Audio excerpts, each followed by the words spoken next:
loves me. Only true friend. She loves the sound of my voice. Put your mics in the air. If you real. She loves me. If you really spit that real. I'm about to check it out. Assassin, look. When I want competition, I just look in the mirror. With every word that I'm spitting, then the vision is clearer. Nobody touching what I'm clutching, plus I'm busting it first. Yes, your chest will be a mess by the end of the verse. Your body stretched out like a book on the pavement. People pass by as they look in amazement. Your body leaking your genetics, got you looking so pathetic. No need to call the paramedics, it's too late for anesthetics. Me and my microphone. Me and my microphone. Me and my microphone. Me and my microphone. Me and my microphone. Me and my microphone. Me and my microphone. Me and my microphone. Coming out the dirty south, show everybody I'm the cleanest. Run your mouth, I send your body to the cleaners. Love my mic, so can't nobody come between us. Won't be nice for anybody wanna see me. Back up a little, just a couple of feet. You don't listen, you'll be missing just a couple of teeth. Hard to buy the rhyme, with no teeth in your mouth. Stepping out of line, they was sweeping them out. Me and my microphone. Me and my microphone. Me and my microphone. Me and my microphone. Me and my microphone. Me and my microphone. Me and my microphone. Me and my microphone. My mic got jealous when I was talking to my girlfriend. So you know, it's like I'm caught up in a world when I'm not about the drama. I don't need that. Started yelling and all I heard was feedback. Said I need to choose, but do it quickly. Use a tool, you fool if you don't pick me. Since she made me choose, you know I left her to pick my microphone up off the dresser. Me and my microphone. Me and my microphone. Me and my microphone. Me and my microphone. Me and my microphone. Me and my microphone. Me and my microphone. Me and my microphone. Me and my mic been tight since 9-5. She don't wanna go out, she stay at home and vibe. Ain't nothing without her, I doubt she'll understand. Gets upset so I can't make no plans. Wants me to herself, she is so obsessed. When I go to sleep, I can't not get no rest. Calling off my phone when I'm gone too long. Says to her, be home, she wants to make a song. Me and my microphone. Me and my microphone. Me and my microphone. Me and my microphone. Me and my microphone. Me and my microphone. Me and my microphone. Me and my microphone. This microphone. Can't wait to get you in my arms and my palms. And when we home alone, it is gonna be on. You make the words to my song sound strong. When I'm with you, baby, I can do no wrong. Can't wait to get you in my arms and my palms. And when we home alone, it is gonna be on. You make the words to my song sound strong. When I'm with you, baby, I can do no wrong. You know I had to do it. I had to take it back. Dedicate this to everybody out there that's doing music. Whether you're getting paid for it or not, it don't even matter. As long as you love it, I know it's gonna love you back. Put your microphones up. Put them up. Much love to all the rappers that paved the way for people like me. All the producers. Rest in peace to all everybody that's dead and gone. That's fast. Keep rapping till I'm dead. Get paid for it. Bury me with my microphone. Yeah. I'm fast, huh? Yeah, I love you too. Give it to my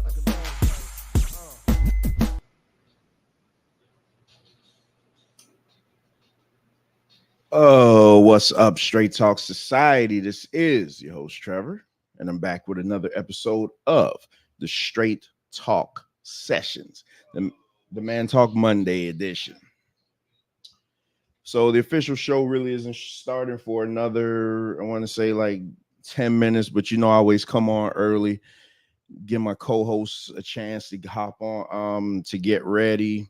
And then it gives me time to go over a couple of items that we have planned for the week and beyond. So, excuse me. So right off the bat, I don't think Wayne is going to be able to make it today. He said he was going to try to hop on later, but he's been real busy doing business stuff. So shout out to that brother. Just waiting for Mike and Kev. But tonight's show is about the name of the show is entitled The State of Emergency. And then I see Kev right in the background.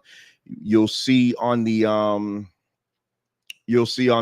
thumbnail a picture of juveniles. So that's kind of what we're talking about today, the juvenile justice system. I was sent a video of something that happened a couple of months ago, and we're going to react to it tonight along with a couple of other items. Yeah, so it's going to be one of those shows. Y'all ladies, y'all stay for another week. We're not going to get on you. We're not going to get on you. Tonight's show, we're going to tackle this important topic.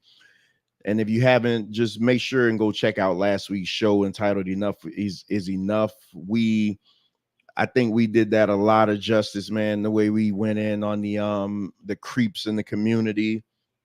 And it was just a good, gritty, raw, down to earth show. So y'all make sure and go check that out if you haven't. So real quick, let me just give you an update of what we have going on the Straight Talk Society. Let me get to my screen. All right. So tomorrow night, we will be having a open biblical discussion entitled Open Biblical Panel Discussion. Jansen will be by, Duran will be by. St. Louis said he's going to stop by, and it's open. It's I think Jansen wants to talk about something in particular, but you know how these things go, man. Whoever wants to hop on and getting some back and forth is an open topic. We can have at it, whatever you want to talk about. Then Wednesday is Wrestling with Reality. We'll be doing a predictions and preview show for the upcoming SummerSlam card that's taking place this Saturday at 8 p.m. SummerSlam is the WWE's biggest event of the summer and is also one of my favorite events. So I'm really looking forward to that. So we're going to give our predictions and, preview on that. Van Cat, Bones, MD, and whoever else wants to stop by for that. Then Friday at midnight, which would be Saturday morning, we have the official debut. And the reason I say official debut is because Saturday we did kind of like a soft launch of the Straight Talk Sessions After Dark. I think it was really good, man. We started at midnight, went for about an hour and a half. I mean, it was live too. I didn't expect that many people to be up, at 1 o'clock in the morning, chiming in on, we were talking about transsexuals and, the whole Just Hilarious thing. So that was a very lively conversation. But this Friday is the official launch of, let me see something. All right, Kev, take your time. Yeah, but this Friday is the official launch of the Straight Talk Sessions After Dark, and it's going to be a monthly show. I mean, it depends. If it just turns out overwhelmingly good, then I may have to add it maybe twice a month or whatever, but I'm already loaded right now with the amount of things that we have going on over here. And then, Friday is a night that I also have to share with Straight Talk Therapy Sessions. Pour Your Heart Out does shows on Friday, so we'll see. But this Friday show, so like I said, the impromptu show that I did Saturday was literally, we were just talking about the whole Just Hilarious thing, with her comments going back and forth with the transsexual women. So I wanted to chime in on that. Mike jumped in. Peace, Yanga. Yanga, we're gonna be talking about some juvenile justice tonight, man. So I'm gonna drop the link in the chat in a little bit, so you want to hop on. But so we did that conversation, and I had some very strong opinions about it. Let me explain the Straight Talk Sessions After Dark is like it's no holds barred. So it's the F bomb ban is off. It's it's it's just a no holds barred show. You know what I mean? Because we got down and gritty, and like I say, I was shocked. I started the show at midnight, literally with no hype, nothing. Probably like 10 o'clock, I made a thumbnail and was like, yeah, I'm gonna just go live and do this. And and I just decided to do the show, and it was like about 20 plus people watching, mostly women. I see the majority of my audience is women, which was fine. And they were chiming in. I mean, because this is a big topic when you talk about the transsexual community coming after Jess Hilarious and trying to cancel her. But I will say I stand firmly with Jess Hilarious. I know I'm one minute person, but it's all good. So y'all go back and check that out. That show was this past Saturday, and it was like an hour and a half. It started at midnight. And then Monday, August 7th, there will be another biblical debate over here on the Straight Talk Society. Reginald Young will be returning to debate a new brother to the Straight Talk Society named Peter Cox. Now, these two have gone around the biblical debate circuit banging on one another, so they're just going to bring it over here to the Straight Talk Society. So that's next Monday. So Monday, you're like, oh man, Trevor, Monday is Man Talk Monday. So I'm waiting for Mike to come on, and then we're going to have to decide, what day we're going to push Man Talk Monday to, because and the reason I'm doing it Monday is because that's the only day I could get Reginald Young. So that's why we're doing that. But that debate will be next Monday at 6 p.m. Eastern. And the topic is the Son of God eternal? Like, these two have been debating one another back and forth, just going crazy with each other. And then that following Wednesday, we'll be doing the reaction and review show to the SummerSlam show. And the reason we're doing it on Wednesday versus Saturday is because the last two shows happen in the afternoon, but this show is back at 8. So I'm not doing a review show at midnight. So we're going to have to hold it off until the following week. So with all that being said, we're about to get ready to start the official show. Any more, if I have any more, let me drop the link in the chat, because I know my brother-in-law wants to hop on also. Drop the link in the chat for Yanga, because this should be real interesting, this conversation tonight. So Dwayne, if you're out there, I know you said you were here earlier, but the link is in the chat. Yanga, you want to hop on? The link is in the chat, and we're getting ready to start the official Man Talk Monday show. Enjoy this new and improved intro by my man, Vancat. He told me I had to make sure and get this one in today. We'll be right back on the other side.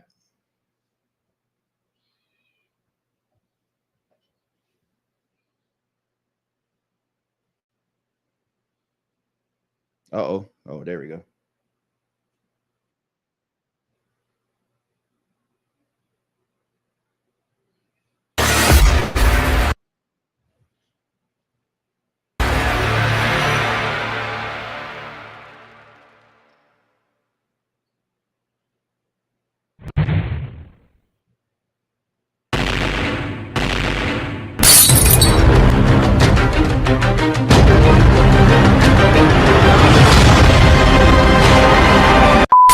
Come take a walk through my heart, a stroll through my soul. Being smart from the start, wasn't taught, wasn't told. You could climb through my mind, or fly through my eye. And in time.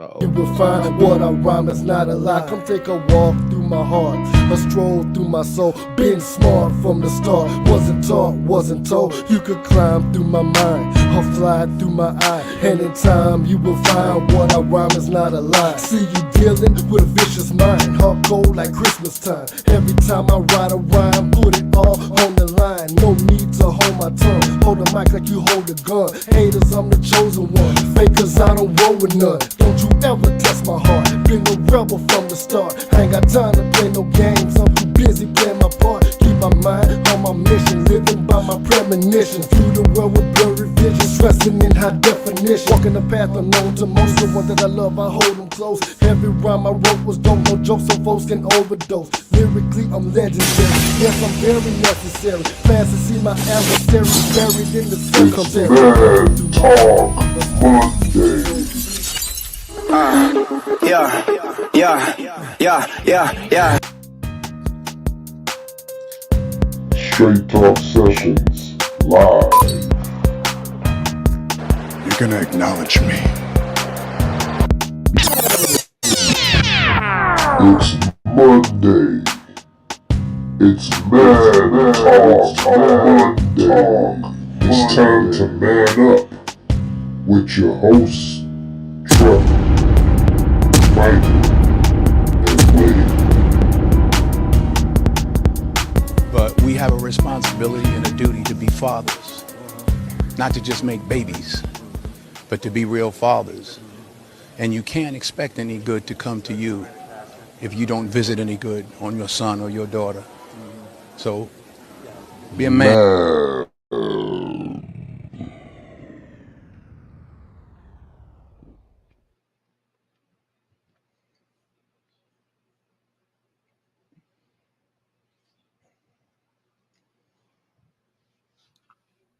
All right, and we're back. No, we really didn't go anywhere. What's up, Mike?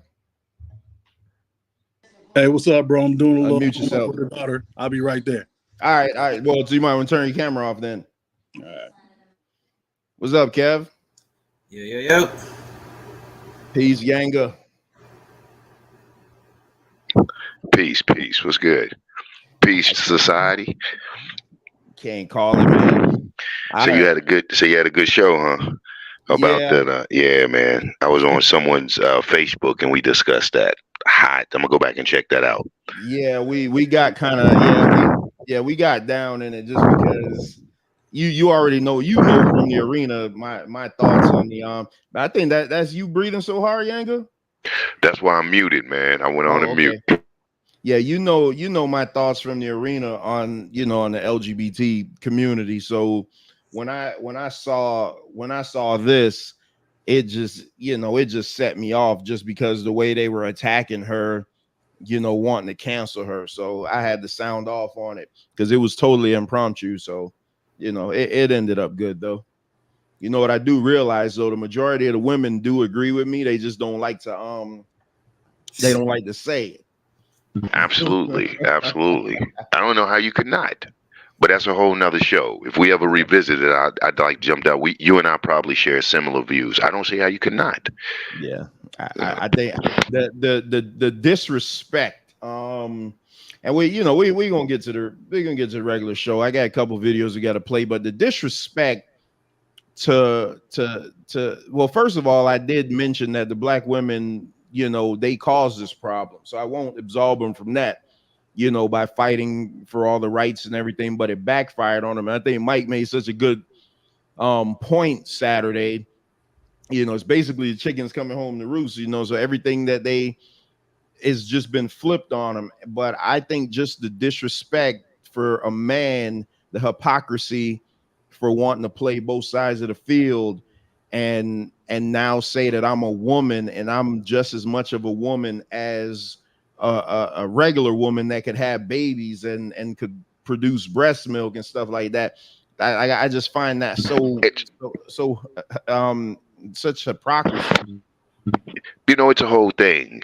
And I'll be brief, where it's just for me, simply being a street dude, don't play with me. Yeah. Stop playing with me. Stop trying to get me to accept you as a woman. I mean, just at the end of the day, Man, so that's my whole thing on it, man. Stop playing with me. I had a friend of mine tell me, Bilal Salahuddin, peace to Bilal. Bilal used to say you can put Pepsi in a Coke bottle, it doesn't make it Coca-Cola. Well, Mike sent me a video earlier today, and I'm like, damn, I wish you would have sent me this, earlier. It was guys, it was, you know what? I'm gonna play it. To hell with that. I'm gonna play it. Kev, what's your thoughts on this? I don't want to get canceled. Now, well, you know what? Hey, listen, this is Straight Talk Society, and I gotta be true to who I am. So we ain't gonna spend too much time on this, but I did want to hear your thoughts. I have a lot of thoughts on it, but to keep it short, I think it's a mental illness. Yeah, I'm gonna get canceled. Now go ahead, I think man. Say a mental illness with that. A lot of them, they had like messed up childhoods. They were like touched or, molested in some type of way, and they ended up like becoming whatever they are. And then two, it's a lot of confusion. Especially with like doctors supporting, all this BS. Like I think I saw a article saying that doctors in Florida are now able to deny. Sorry, doctors in what do you call them? Doctors for like vaginas. I can't remember what you call it. Oncologists. What's up, Ricardo? Gynecologist. There you go. Yeah, they're just now able to refuse men who identify as women. So you also have doctors, co-signing this stuff. And if I was somebody, who's mixed up in a household, I'd definitely be falling for half of this stuff that they're talking about. Especially being that there are people out there who they have like both parts. I could understand them being confused. Hermaphrodites is what I'm talking about. So I could definitely understand them being confused. But now that this is like something that's like normalized and still confusing, like they're still making up terms and stuff like that. It's like, how could somebody not fall for this stuff? So yeah, I think it's a combination of confusion and like, mental illnesses. Yeah, I always say I like Yanga say you can't put Pepsi in the Coke bottle. Put Pepsi in the Coke bottle, it's not Coke. And I use the analogy Saturday night about when the Chrysler 300s came out. When they first came out, everybody was saying how they look like Rolls Royces until it stood next to a real Rolls Royce. Right. And you was like, oh shit, that's what a Rolls Royce looks like. But yeah, we had a real good conversation, man. But Mike sent me this video earlier today, and I wish he would have sent it Saturday, but I'm not one to let a good video pass. So we gonna react to this, and then we're gonna get into the regular show. Just because when he sent me this, it just I was like, damn, I wish I would have had this. That's why I thought about it. And if I sent it today was the right time to send it. Because Mike is right. So sometimes. Damn, hold on. We got to do it. Being right isn't always the point. But I always am. That's all I'm saying. All right, it's a point for me. I don't know about you. Let me pull this up. I'm kind of cute today. You know what I'm saying? Hey, boy. How come I didn't get an invite though? Huh? How come I didn't get an invite? To what? The midnight show.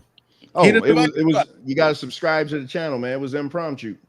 Oh, I just saw that it popped up, and I was like, "Ooh, I'm up." All right, here we go. Date a trans woman. Hell yeah! What in the hell do you mean? Hell yeah, you were born a man. Yeah, in my opinion, yeah, for sure. That's gay as shit. Don't try to cancel me on some trans shit, but like, it's pretty sus. Yeah. Why? This is a good question. That's a really good question. I know. I mean, I don't know, because they have a dick. No, I mean, it's like whatever you like, man. Like, I don't know. It's not gay. It's not gay. If you're into it, you're into it. We're from Seattle, so like we're about that. That's gay. A dick's a dick. Ooh, that's a good question. That's what I said. Depends on how hot she is. Would you date a trans woman? Probably not. She was hot. How come? I couldn't get past the dick. So it's got cock and balls. Yes. Is it gay you're dating? Yes. For me, Yes. yes. Would you date a trans woman? What if they say I'm a woman? Still no? No. I've heard some trans people talk about their female penises. What are your thoughts on that terminology? Trans people with female penises? Well, men who say that they're women and then they say they have a female penis now because they say they're a woman. Oh, nah. That's a dick. You don't believe it's like a female dick? No. What is this? Is there such a thing as a female dick? Repent and believe in the gospel. Fellas, is So Yo, that old white dude is my spirit animal. That was hilarious. So real quick, and you know, I want to spend like less than 10 minutes on this because again, I'm so glad Mike sent me this. This is like literally the gift that keeps on giving this show. So the majority at the beginning, mostly black dudes was saying no. Then when it started getting down to the white guys, they were like, well, we're from Seattle, so you know it depends on how hot they are, and come on, man. Hey, respect my old white dude. He ain't wavering. My dude said they got cock and balls with me. Gay to the mother. We ain't gotta talk. Bro. The definition of gay is a man that likes somebody with a penis. I think that is so reflective of just social cultural understanding.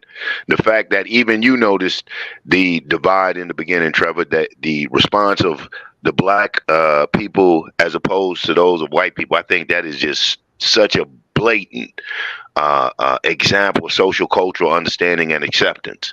And I wanted to say this, my whole problem is I think that the black community largely has tolerated, this isn't a shot at the LGBTQ community, I think largely we've tolerated their understanding, but now it gets to a point where you're going to force us to accept it and to change. What is logical? You're trying to get us to change the understanding of a woman.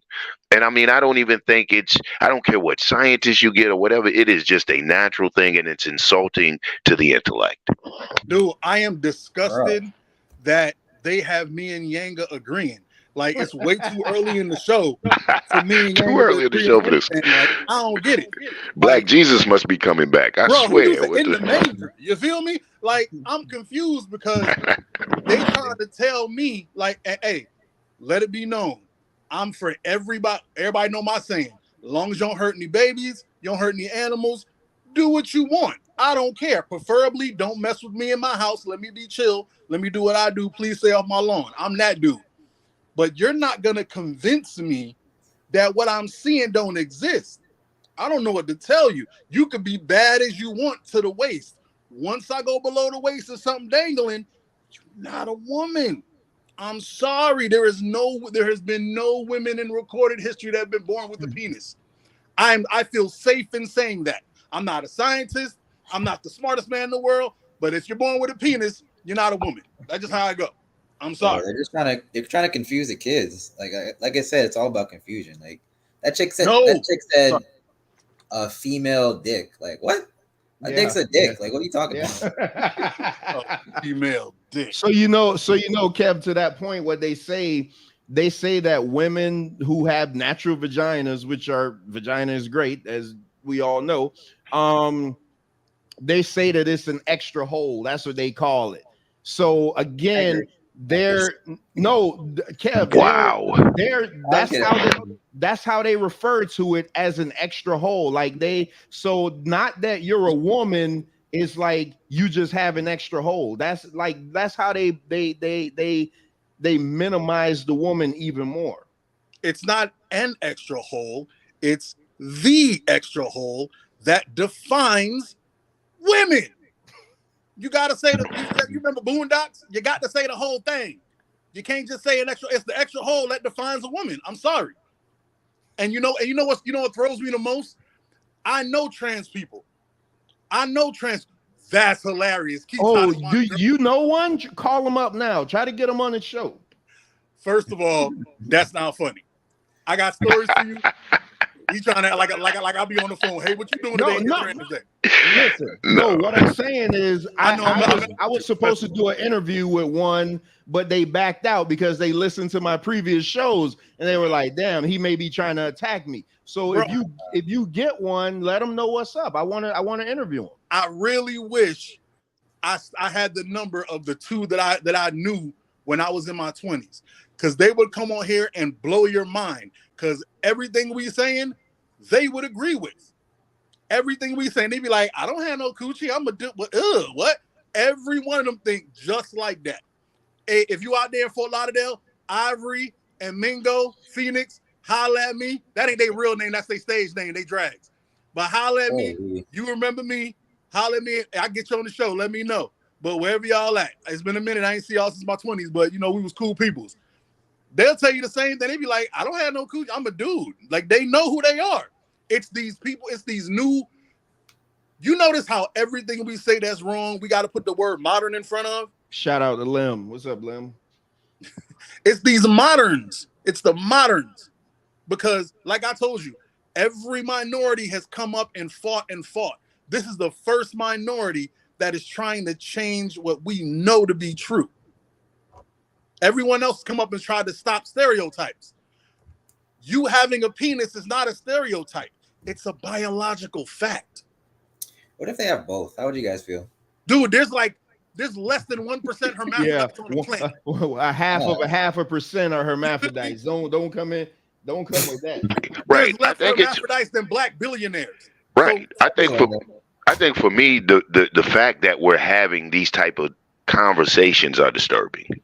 It isn't about, it's like I said, it isn't an attack on any sexual preference. I'm like Mike said, man, it's almost spooky that he and I agree so solidly on a lot of these points. It's just, you're attacking my sensibility. You're attacking the sacredness of womanhood. To say that it's just another hoe is profane in itself, but I like Mike's comeback. Yeah, that defies womanhood. And you're attacking the sanctity and the sacredness of that, which in itself is an attack against manhood. I mean, it goes too far. When do you pull up? And I think that at some point in time, we can't be like what white people say we're doing to them. We can't be guilted or ashamed into not speaking out for just what is and what we're not going to accept, what's not going to be tolerated. We don't care what you attach it to. You're not going to push that shit on our community, and the fact that, like I said, we embrace tolerance, but now it's just getting gross. I mean, you're just getting grossly disrespectful. So real quick. I want to touch on this. What MD said. MD said that his 16-year-old son has a cousin the same age as him that's on hormone therapy. So I did when I was over on the arena, I did a show one late night talking about this, because this is when Dwayne Wade's son was like full blown, and I was more upset not of him wanting to be a transsexual. I was more concerned of the fact that they were giving a 13, 14, 15-year-old kid the right to make that decision that's what they want to be. Damn, we only got 2 minutes on this one, but that's what but just long and short of it, everybody knows how I feel about this. You could be what you want to be. I don't bash gay people, but what I do hate is the fact that every time we have this conversation, and you guys did it at least 10 times already, y'all gotta always preface it by saying, I'm not bashing them or I'm not hating on them. You see, and I'm not saying there's no indictment on y'all. Y'all trying to protect the channel. I get that. But that in itself is the problem, that we can't speak freely about something that's obviously wrong, or that we perceive, let me say this, that I perceive as wrong, and without having to do a bunch of qualifiers. That's disturbing. Welcome to America now. I can't say that any of my views on women without saying I love black women. I just would like you black women. This is not. I'm not. It's what it is now, bro. You got to protect yourself. They'll cancel me tomorrow. This is the good part about being poor. You can't cancel me. What you gonna take? What you gonna take? Kid, maybe. McDonald's making $15 an hour now. I lose my job, I can at least I can pay the car note. I'm straight. You can't cancel me. So do what you do. Wait till I win the lotto and holler back at your boy. All right, Kev, you have some last words. You got 1 minute. Not really, but I would definitely say we got to protect the kids because, like I said, they're legit trying to confuse us and play us for stupid. And you know, we're grown. We know who we are. Kids don't. And you know, like that 16-year-old cousin, he's probably gonna, you know, grow up and realize that he cut his dick off, and now he's gonna be like, man, I didn't want to do that. I don't want to be a woman, but it's gonna be too late. So we gotta protect the kids. That's what I feel. All right, fellas. Hold on, let me get this little point. Go ahead. I'm thrilled. When I was 13, I want to say something great crazy, but I'm not. Don't nobody know what the hell they want to be when they 13. And I ain't talking about straight again. I'm talking about we still want to be firemen. I still want to be a police officer. I can't stand police. You don't know what you want to be when you're 13. You don't know if you want. Come on, man. You can't have these. You can't be having nobody make decisions before they're an adult. There's people I know in their 20s that don't know what the hell they want to do. You have somebody make a decision at 13? That's crazy to me. I digress. Y'all gonna make me damn, man. Y'all gonna make me pivot. I promise we're gonna get to the juvenile system. But Kev brought up a good point that we had to protect the kids. And I just thought about who fell off. I think Yanga just fell off. We got to get back. We got to protect the kids at all costs. We just did a 4-hour show last week talking about protecting the kids. So it just brought me up to a video that I had saved to play. I don't know when we ever gonna get to play it. So this is the perfect time right now. So here we go. Because yeah, this is crazy, man. Let me know when you can see it. What's up? Yeah, I can see it. Happy birthday, America. There's a lot to celebrate. So where are we 247 years after the signing of the Declaration of Independence? A lot is going on today that our founding fathers would have never imagined. Like a nation that marks the entire month of June to celebrate Gay Pride. Participants recently held a parade in New York City where they made it clear they're queer and they're coming for your children.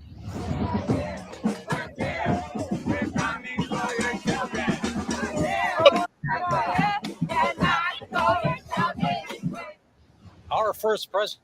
So that's that.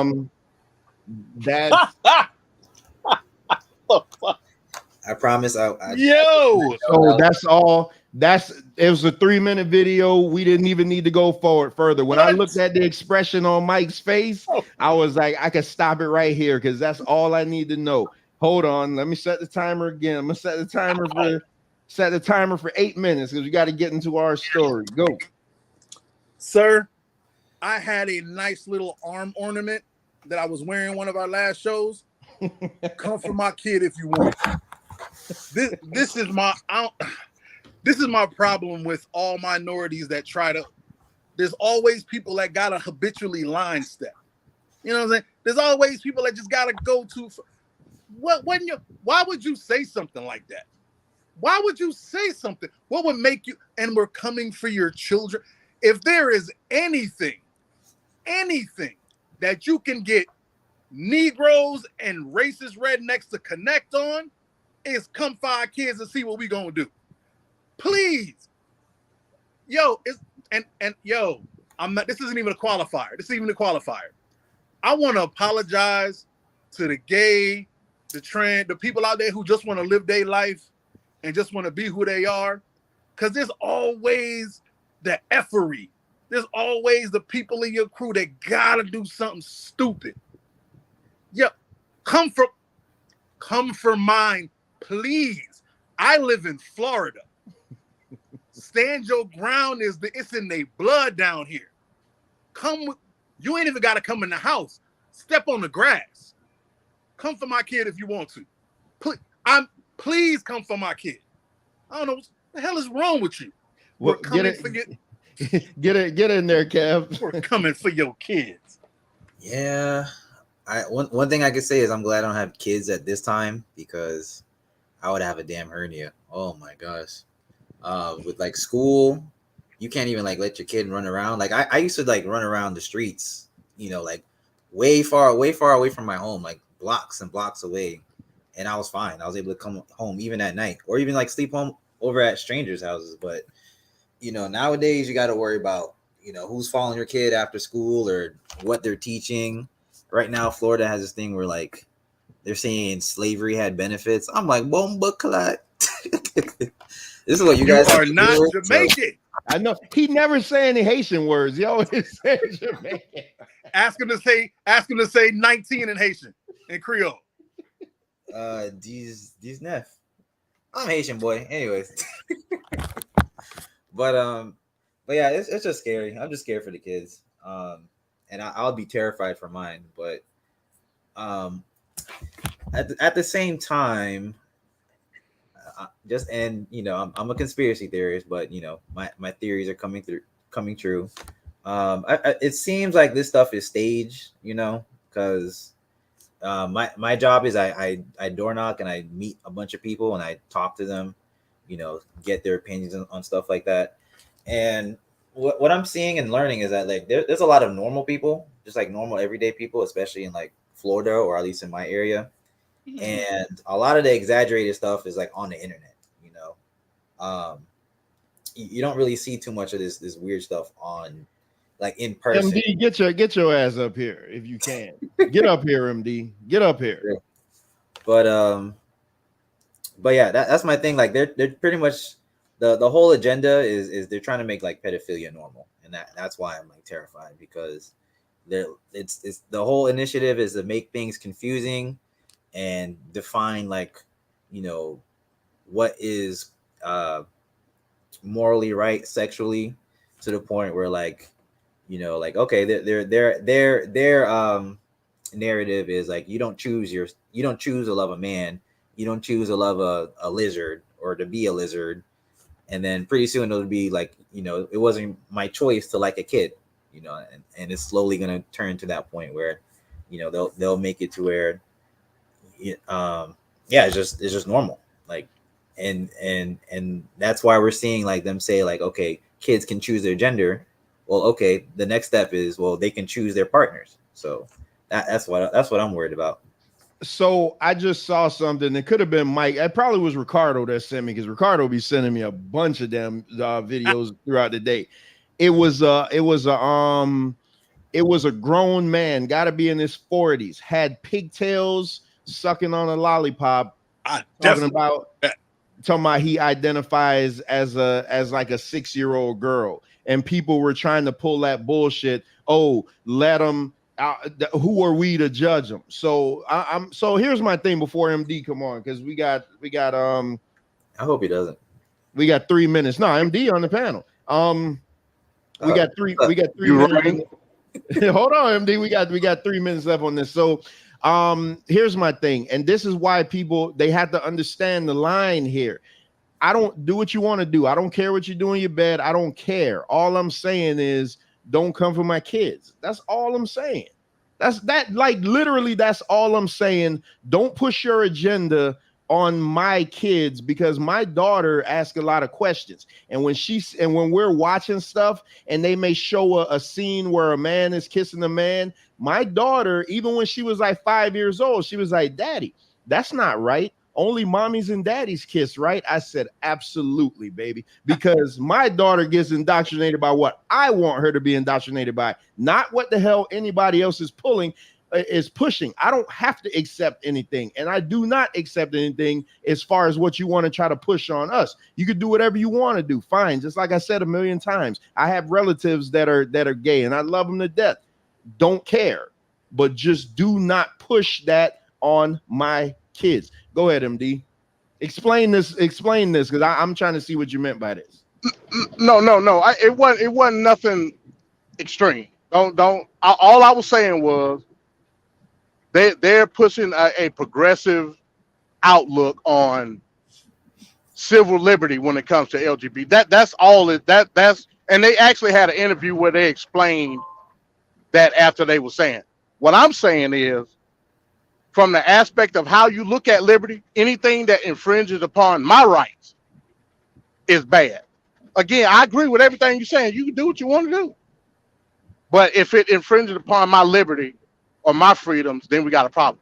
So I would then turn around and ask the panel, what would be considered infringing upon your civil rights here in America with LGBTQ? I don't believe I said anything about rights. I said I ain't say you did. I ain't say you. I'm just asking the question. No, don't push. Like, don't just be what you want to be. Just I was my wife makes t-shirts. I wanted her to make me a shirt that said straight pride. And when I put that out there like that, the amount of hate that I got, because they're like, oh, you don't have to, why do you have to show that you're straight? The same reason you could wear a shirt that says gay pride. You see how that works? All I'm saying is be what you want to be. Just you don't have to just push it out there. You don't. But the fact that you wanted to make a shirt that says straight pride, what type of political outlook do you think that gives LGBT? That was you me said being the same. An asshole, though. That was me. Okay, all right, cool. All right. So daring somebody to do something. That's what that was. All I'm saying is, don't fight extreme progressivism with extreme conservatism. Unless you're an extreme conservative, that's your. Hey, I'm not him. I'm not Trevor. Trevor's way more to the left than I am. Well, I don't even know if it's left or right anymore. He's way more to the this is no than I am. What I believe is, because if they want to be gay on TV, cool. I believe in what George Carlin said. Change the channel or turn it off. That's how I believe. I'm not watching it. If it's got something and I don't want my daughter to see it, I'm not watching it. Simple and plain. And I'm gonna let my viewership dictate what comes on my TV, which is why I don't have cable. I have my own whatever. So what about in the public sense? What about at your local eatery or your town square or whatever? I'm gonna tell you, in a public eatery, people don't like male-female couples to be making out. Exactly. You know what I'm saying? They don't like, because hey, I know where we live in. The reason I don't judge the TV thing is because for the majority of history, TV has been insanely heterosexual, right?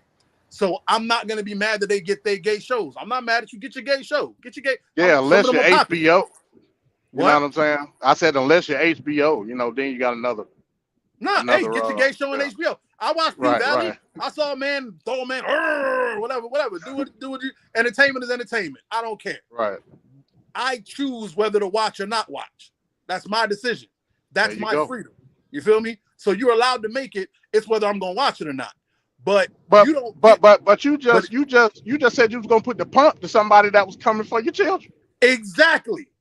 Hold on, real quick. Let me clarify. Are you married, MD? No, hell no. You have a girlfriend? Yeah, I mean, yeah. Okay, you got a girlfriend. If I said, my name is Mike, and I'ma sit in a nice quiet room with MD's lady, but I'm trying to say I want to sit down and talk to her about insurance. You're not hearing anything past I'm gonna sit down with his lady. Who the hell do you think you are? If you want to walk around and say we're gay and we're coming for your kids, somebody got bad messaging. Because I'm gay and I'm coming for your kids, I'm shooting. That's where it lands. Pick something better. We're gay and hopefully your kids won't look at us horribly. Find a better quote. I'm gay and I'm coming for your kids. That sounds like you're predatory, bro. I'm sorry. And like I said, they gave an interview. They did that purposefully, of course. Yeah, and you're gonna purposely catch these slugs. And I'd like to change what I said. I said if you come after my kid, that I was gonna have a pump for you. I would like to change that. I meant if you come after anybody's kid, I got the pump for you, not just mine. If I just happen to be in the area and I see you going after somebody's kid and it ain't yours, I got the pump for you. I want to make sure I don't want people to think I'm selfish. I got pumps for everybody coming after kids. All of y'all. Okay. Hey, I'm teaching Nene how to throw them segues in there. She said, and if you need quality life insurance for you and your family, holler at me. Hey, y'all get that whole life. Teaching her how to throw them segues in. Yeah, but yeah, hey, MD, you don't have to go nowhere, man, because I'm about to pull up some juvenile stuff, and I'm pretty sure you got some stuff. Yeah, I'm listening, man. Y'all carry on. I'm listening. You keep Peace, MD. What's saying good, juvenile. baby? Oh, Yank. What's up, man? What's You up? keep Hey, What's up? man, you know, you and I gotta have a, we gotta, yeah. Comrade Yanga reporting for duty. Yes, I sir. got you. Yes, sir. All the time. Listen, you and I gotta have a talk about the GOP in Florida, man. Tim Scott and my man Brian Donalds. They bucking a little DeSantis. Is a little dissension in the camp, isn't it? Oh, Yeah, you mean because they not know, real because they Republicans? know, yeah. They know what's up. They know what's up. I wanted to ask you, so we'll do it on another show. You're gonna have to break down what a DC Republican is. I said I'm gonna have to go to my black Republican expert, MD, and tell me what a DC Republican is. You need to go to your comrade Venkat. That's who you need to go to. But yeah, absolutely. Shouts out to Venkat, by the way, man. One of the baddest behind the scenes men you ever want to know. Venkat, yo, can't give enough salutes to my man, boy. He do his shit. Unless He's like the Wizard of Oz. Then he go sit in the corner. Venkat is a damn communist. We found out on the last show. Venkat want everybody to make the same amount of money. Venkat crazy. Hey, I need you to change the way you say it because I'm old, and every time you say juvenile something, I think we about to back that thing up on the tiny desk thing. You know I'm old, bro. You got me backing up. You got me backing I'm up. talking about the song. Shut up. All right, so let's get into this. The Queen of the Straight Talk Society sent me a video last week, and I thought that it would be really good to have the panel break it down. So, you know, because keeping in the respects of last week's show about, you know, the trafficking and child abuse and all that stuff, I felt like we should just keep it going for one more week. And I want you guys, as we're breaking down these videos and and these things, not so much, excuse me, that's why I'm glad MD is up here, because he'll be quick to tell you about policy and stuff. Not so much to less vilify them, even some of them we just gonna have to vilify them. But I want to make sure that we kind of try to find and come up with a solution as to what's going on, and then based on the stats and stuff that I read. So I'm gonna play this video about something I think this happened a couple of months ago.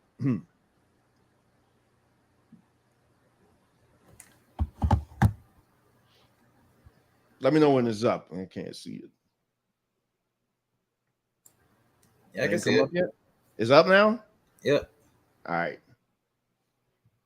Details in a triple murder investigation in Marion County. Kids, both 12 and 17, now facing murder charges. They took a life without thought. They deserve the full extent of the law. And tonight, another suspect, a 16-year-old, is on the run. Glad you're with us. I'm Matt Austin. And I'm Ginger Gadsden. Within the past 30 minutes, the sheriff's office says it is now offering a $10,000 reward that could lead them to answers and an arrest. The Marion County Sheriff's Office releasing this video showing the 12 and 17-year-olds being taken to jail. Deputies say the three suspects are behind the shooting deaths of three teens. Their bodies found on different days, not far apart.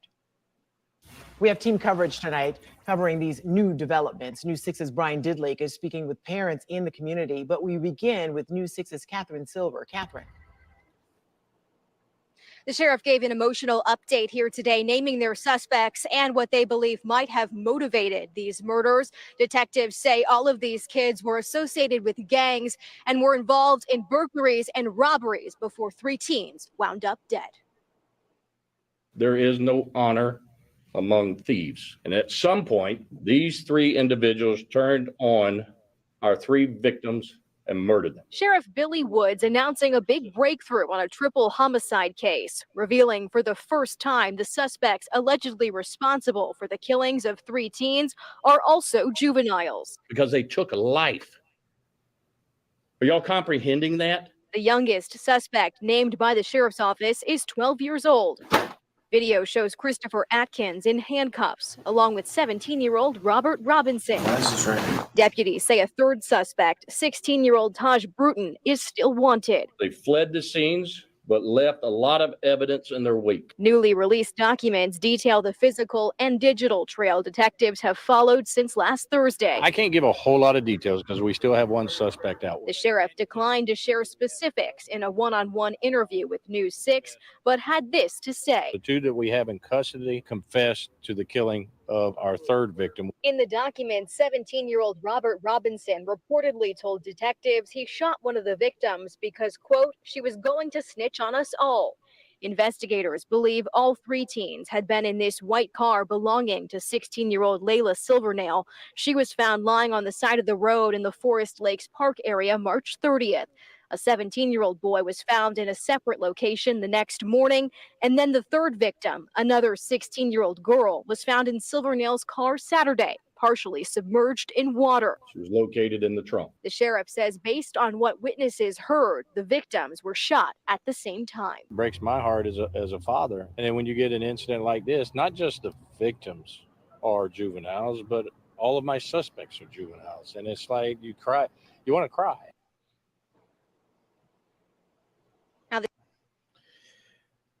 All right. So let's see where we're gonna begin here. It's 1, 2, 3, 4, 5 of us up here. So we gotta, we can't, we gotta get in and get out because I'm gonna be going back and forth with a bunch of things. So Kev, I want to start with you because you're the youngest one up here. When you see something like that, and we're talking about, I entitled the name of the show "The State of Emergency" because we do have Houston. We have a problem here. The youngest victim was the youngest assailant was 12. And they don't normally show the faces of minors, but they have their face up. What's going on? What's the problem? Where's this problem? Bro, it's a failure on the parents' part. I have a lot of things to say about that, but yeah, it's a failure on the parents' part. You got 2 minutes. I don't know why. I got you. I don't know why it's so hard for people to just wear a condom if they're gonna have sex, or just wait till they get married, or just pull out until you have enough money to support a family. I don't know why it's that difficult, but it's a cycle. We're gonna keep going through this cycle until somebody wraps it up or somebody decides to be like, you know what, I don't want to. I'm not gonna put myself in this position where I have kids and I gotta leave them at home bored all day to where they watch hip hop videos and end up being in the streets. Like it's an issue with the parents, and I know the parents aren't gonna be there to discipline them if they mess up in any type of way. So yeah, this is a result of like their role model, which is hip hop, social media, TV, etc. At the same time, like, I gotta say, good job to the police. Like, you gotta lock these people up, man. You gotta lock them up. I'm sorry. I don't like the idea of people ruining other people's lives because you had it bad in your household or you had it bad for yourself. Granted, these are kids and it's a sad situation, but these kids gotta go, man. I sound like Dr. Umar, but he's got a point when he said that. Like, these kids gotta go. Like, they gotta get off the street and we gotta like start over. Or at least get them into some type of therapy before they do things like take a life because of snitching and stuff like that. Okay, hold on, Kev, hold on. I just want to let you know, because I see Mike just chomping at the bit. You're going to get eviscerated for one comment that you said. You blamed it on the parents, and then you said a product of the environment. You just assumed that their home life was bad. So just know that when these people jump on you, that was based on your assumption. Go ahead, Mike. I'm gonna let someone else because I only got 2 minutes. Number one, I'm gonna get canceled. I find it hilarious that it's legal for in a country where you're innocent until proven guilty, that law enforcement can go on TV and convict you in the court of public opinion like they did. I'm not saying whether they did it or not. I don't care if there's evidence or not. They're under arrest. They're not guilty yet. I mean, yeah, they're not guilty. When little white kids do dumb stuff, I don't see the blitzkrieg of emotional evisceration. This man was disgusted. He damn near spit. Like, these Negroes did this. Like, I'm confused at that. I thought that was like against policy or a protocol or something. Secondly, people suck. Evil's in the world. I don't know what these kids did. I don't know where they came from. I also don't care. I got to protect mine, right? But let's not act like I haven't been saying for episodes upon episodes that there's something in the black community where the young males are in love with prison culture and the young women are in love with prostitute culture. I've been saying that for the longest. I hope this shows you. The 12-year-old want to be a thug, she gonna snitch. What you know about snitching at 12? What you know about snitching at 12? You're 12 years old. So Go play Roblox. Real quick, because I am shocked. I'm shocked that you went after the police chief. Yes, I do have the press conference. It's pretty long though, so I don't want to play it, and I don't have absolute markers in there. But I'm shocked that you went after the police chief. Like, that's the only. But I don't have the energy to go back and forth with you on it. But sir, he's not a lawyer. You're not supposed to sit on television and pollute the jury pool like he just did. Let's say these dudes are 100% guilty. They are. Now, you don't know that, but let's say they are. They are. He admit it? They admitted it. They absolutely are. I ain't see that. I heard that one kid said something. That don't mean the other two are. That's neither here nor there. I'm saying if I'm a lawyer, I get this moved out of there because it's impossible to have an unbiased jury now. You don't get to do that as a so-called law enforcement figure. He is getting a lot of heat. He is getting a lot of heat for that, though. That's all I'm saying. He's getting heat for showing their face. That too. You're not.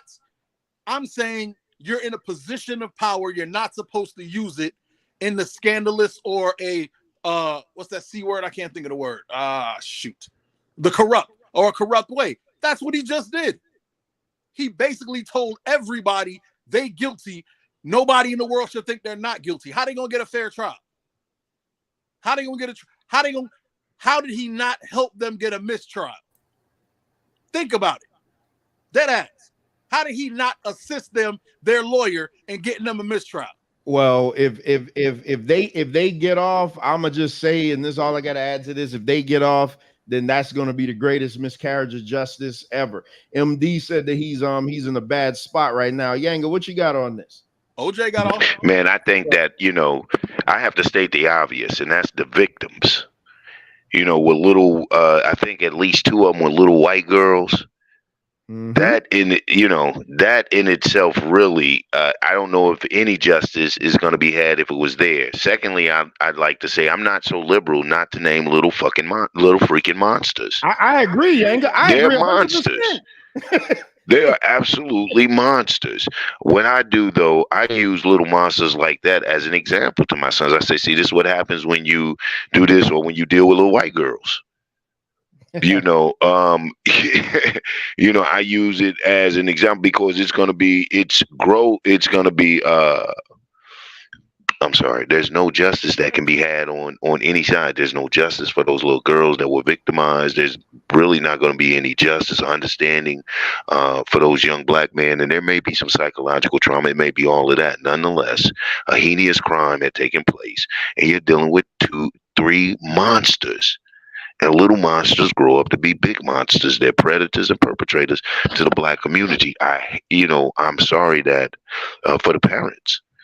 It's not, whether it's their fault or not, I am sorry for them being a parent, but that's just corrupted seed. Can I ask you all a question? Real small question. I don't mind. I appreciate it, sir. Thank you. What if next week there is a report and the report states that there's video out that these men were beaten and coerced into saying that they were guilty, and that the real perpetrators were 4 white guys from some underdeveloped city or whatever? if my aunt had a pair of balls, she'll be my uncle. Stop that. Just That's stop. funny because Just I stop. distinctly remember watching a movie stop. about gentlemen in and I'm not saying they're innocent. Yeah, You're confusing what I'm saying. And by the way, I'm not saying they're innocent. Okay, I'm she saying clarified it you because I didn't want anybody to think I was agreeing with Mike on that. don't agree with me. I don't need your help. I'm saying it was stupid to do. We don't know. All you guys are acting like you saw the murder. You acting like No, you saw I don't the think murder. I don't think it's that. Like we're not absolving the sheriff for not handling it like it should have been handled, showing the face and everything. He should still be held accountable for every protocol he broke. But we can't be so liberal and sit here and to pretend as, especially when you have confessions, when you have all of these things that a life one took, and albeit it was dumb. Look at the victim, so you know it's going to be exacerbated. It's going to be extra hype. It's going to be all of those things because they were white girls. That sheriff was insist. He was so livid that it was hard for him to maintain himself. In fact, I'm not going to say I applaud him. I would like to see us as black people exhibit more of that for when things happen to our race. But we have to acknowledge when seed has been corruptible and when heinous crimes have been committed. We're not in a position to be able to bring that back to some type of productivity in society. It was just complete and blatant disregard for life, for anything. And they know they did it. They 12, 17. They left all kind of evidence. He wouldn't be that adamant about a thing. He wouldn't be that upset. We holding them back from the. I'm glad they went public because they'd have a lynch party sitting outside those damn cells waiting for those young men. Hey, I do not disagree. Hey, real quick question. Okay. Oh damn.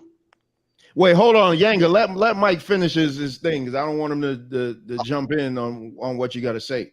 All I'm saying is, have we seen evidence? Have you seen evidence, or did you just hear the police say things? Well, I have the full video, but okay, I haven't seen the full video. It's too long. I don't want it because I respect that.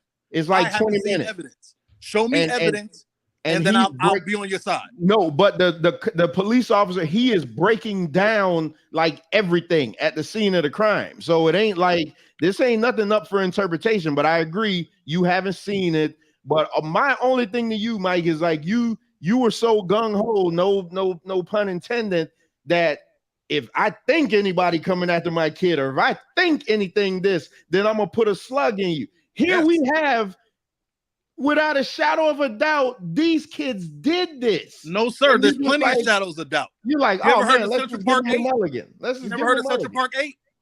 Let's give him a mulligan. Did you not hear the Central Park 8, sir? Man, we talking about two different things, Mike. No, we're not. We're talking about men who are accused of a heinous crime, and they weren't. They had false evidence. I'm saying, show me they're guilty, and I'm team get them. That's all I'm saying. I'm gonna send you this video. I'm gonna send you the full video. I'm telling you, as a man who has been lied upon and told that I was supposedly guilty of so many crimes, and someone had to save my life more than once. Shout out to you. You know who you are. I don't believe what people say. You can get 30 people to say something, and everybody go, it has to be true. 30 people said it. I'm not that guy. I'm sorry. I don't believe you until I see evidence. So how do you explain a confession? Hey, Mike, can I ask you a question? I didn't hear a confession. I heard the man say that he said the 12-year-old said, oh, she was born snitch. That's what he said. If he said that, show me the video. Radical Republican, get in there. No, I just wanted to ask a question because, like I said, I'm breaking up. Hey, don't be specific, Mike. Where do you live? Not Pacific. Florida, Central Florida. Okay. So when you go outside, do you not see? And like I said, I could be wrong. I don't know what area. Oh, we talking about can attest. Oh, okay, cool. All right, because I was gonna say Yanga can attest. I see the F-free, my G. I do. Okay, cool. All right, cool. Because some of these young dudes, they scare me, man. They scare me. I ain't gonna front. But you know who scares me more, or just as much? When I get pulled over when I got pulled over because some kid threw rocks in my car and the cop ain't want to do the paperwork. So he told me that I was upset and that he saw tire prints in their lawn. So I must have did something to egg it on. I get scared when me and my girl was breaking up and I was leaving with my kid and they came and got me and told me a man is not allowed whenever there's a dispute, when two people aren't getting along or they're not agreeing. The man isn't allowed to leave with the child. The child had to stay with the mama, which is a lie. And then they try to I don't believe in police. I'm sorry. I don't. So believe, I need evidence. I want to go back to Kev real quick, because Kev was talking about like the upbringing, and I have to say, like my upbringing was modest. You know, like my dad, I was raised by my dad. My dad worked really hard, you know, a bunch of bullshit jobs to raise me and my brother right. We didn't have the best of things, but he taught us not to do, he taught us right from wrong. So my dad did that. My dad was always in the house. I saw my dad every single night. I saw him every morning before school, and he was always there to tell us good night at night. My dad was in the house, and y'all know how I feel about black fathers not being in the house. I think that's what's ruining the kids. But with all that being said, Kev, by the time I was 17, I had already been arrested 3 times. So as much as my dad, I'm a bad man.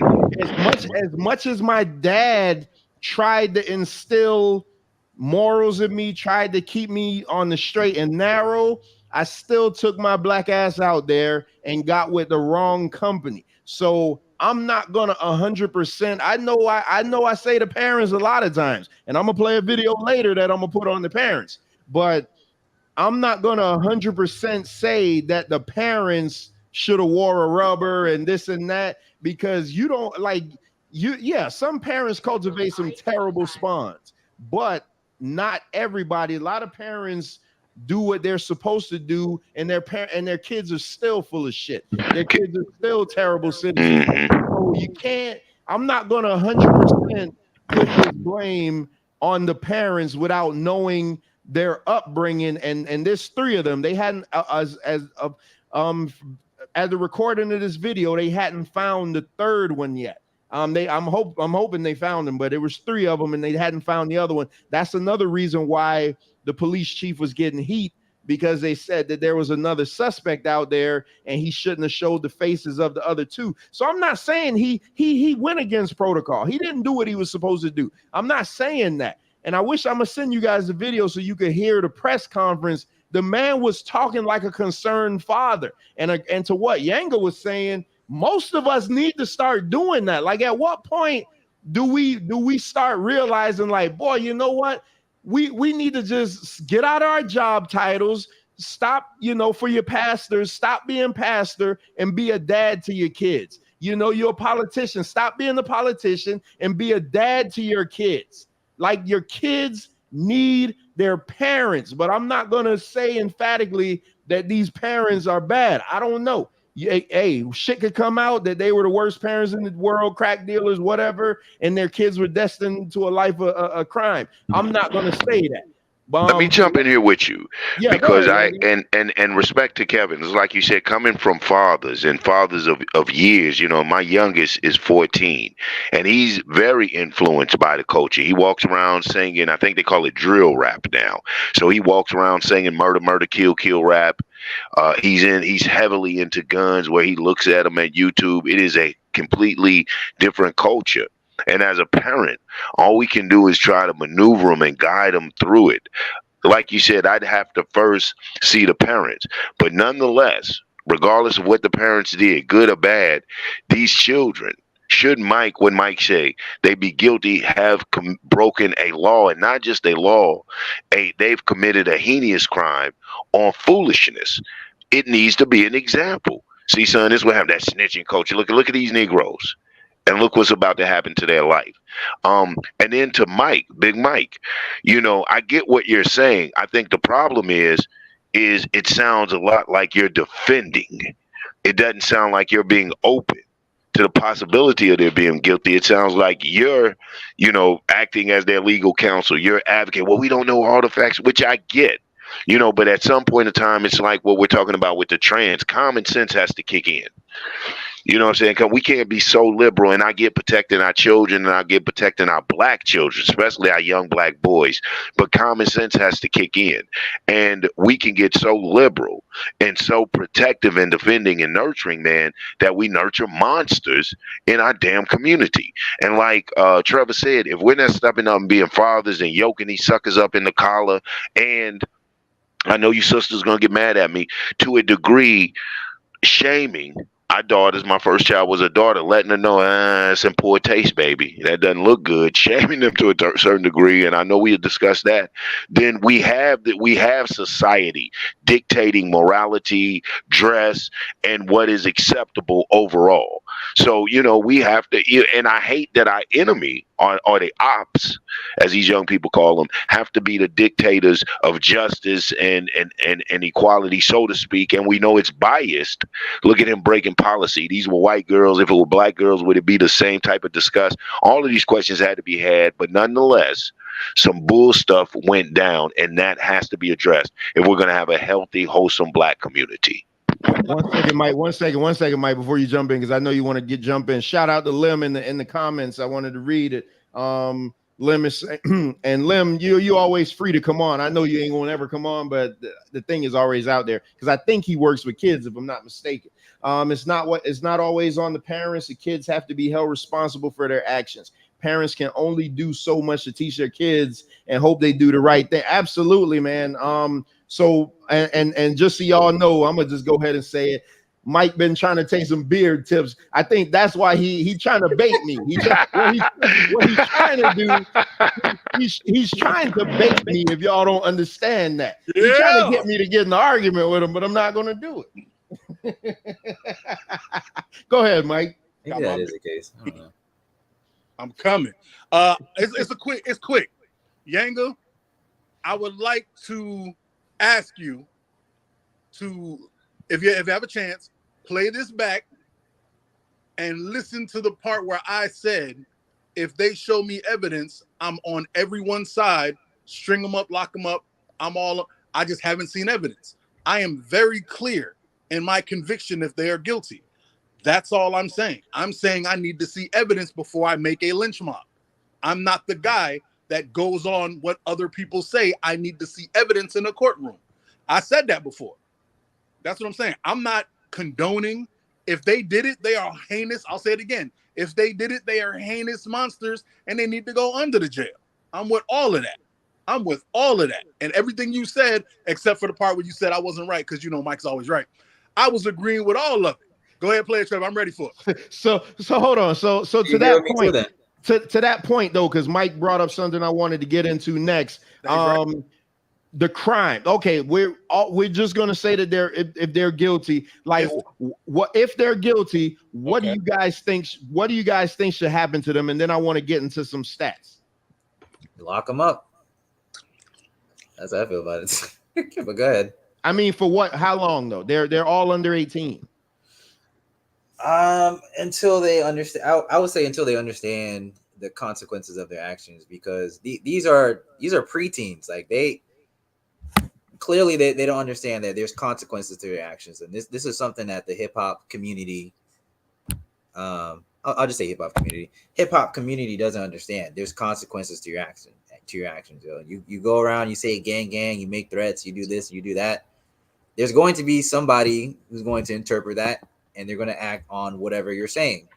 Like there's literally consequences to your actions, and in this case, if we're saying that they're guilty, let's say we have the evidence, then in this case, they're doing a crime, which is killing somebody for saying that they're going to snitch on them, and they're thinking they're going to get away scotch-free because they killed the only witness. In this case, they got to understand that you took somebody's life. We're going to take your life as well. And until they understand that, then yeah, I would say lock them up. Because hey, Trevor, specify real quick.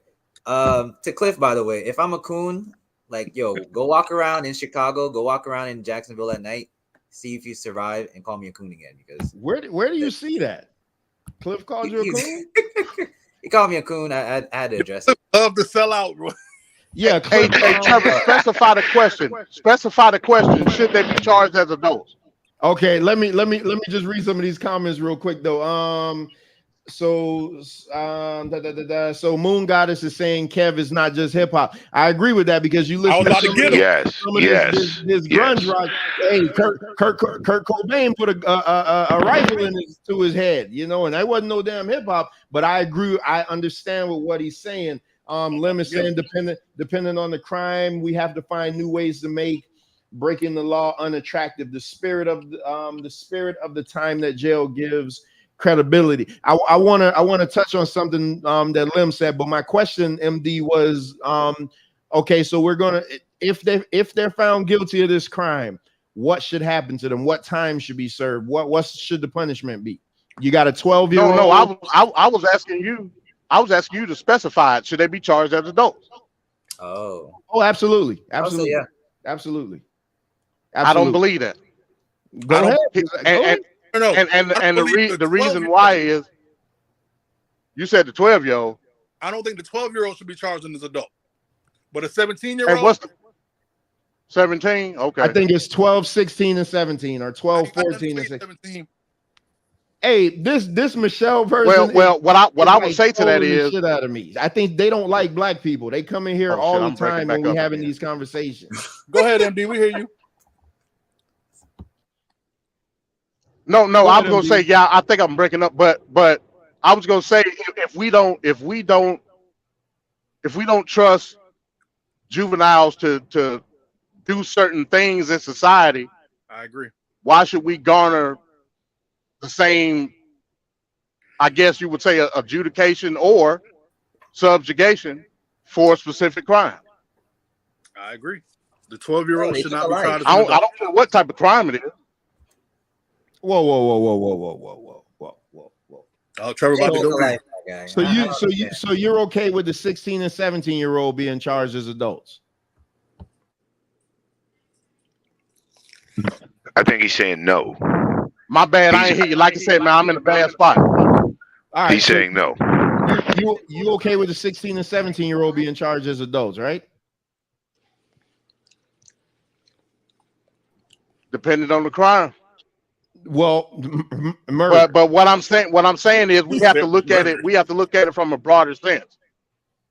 If I'm saying that a minor can't do something or act in a certain way until a now let's keep it real. 18 is a conservative language, meaning we're deeming 18 as a basis of adulthood on whatever type of conservative aspect of society we see.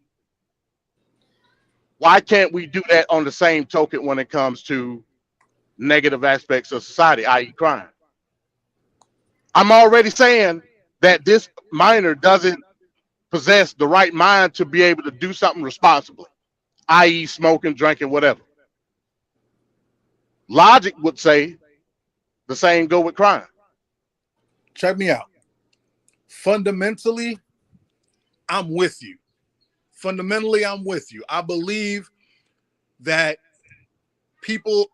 anyone under the age of 24, 25, their mind hasn't developed yet to notice all the consequences, to be less, and I hate to use the term, but narcissistic, because we all think everything is about us, and I totally get that. But some people rotten from the grave, from the cradle. You feel me? And there's some things that you don't get to come back from without requisite punishment. There's some things you can't undo. And taking someone's life is one of those things. I don't care if you didn't realize what would happen or whatever happened in your life. If you're not punished appropriately, you're going to do it again. You're going to think, man, I popped somebody, but because I was 12, they let me off in 2 years. I'm going to do this one more time. You have to get the requisite punishment. Same thing when I used to watch The Wire, and I used to love debating on The Wire. And they were like, man, that little 12-year-old that popped, the little 10-year-old that popped Omar, he ain't gonna do no time. Yeah, he is. We got you on tape popping somebody, you going up. It don't matter how old you are. My only issue is they don't seem to have the same vitriol for their people. That's my only issue. But I understand what you're saying. But murder is one of those things you got to go away for a while. I wish there was another prison, and I know they have juvenile or whatever, but it's not the same.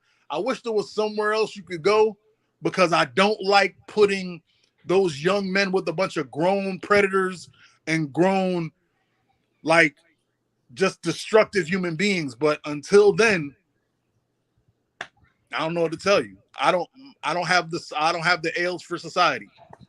Okay, the reason I said that is to put it plainly. We all pretty much know, as a minor, the responsibility of the minor is the parent. Correct. So if we're bearing full responsibility on the parent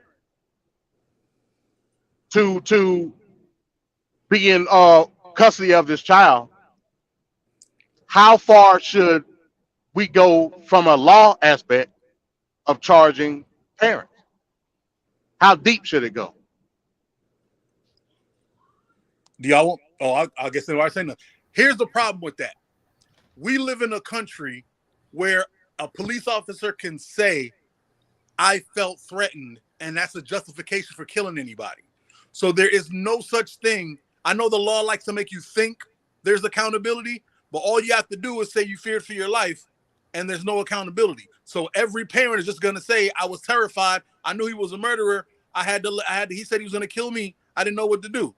It's never gonna happen. I respect what you're saying, because in a logical sense, it makes sense that if this person can't even vote or buy it, they don't have rights, because they're in school, they're under their teacher's guidance, they don't have rights to do anything, that they shouldn't be able to suffer the highest penalty. I respect that on a logical level, on a legislative level, but once again, there's certain crimes. There's certain things. Murder is one of them. The society we live in is a puritanical one. No matter how many people love to say separation of church and state, everything we do is based on religion. Everything legally is based on religion. And it is impossible in this American society for that to happen and for logic to take over. Look at it this way.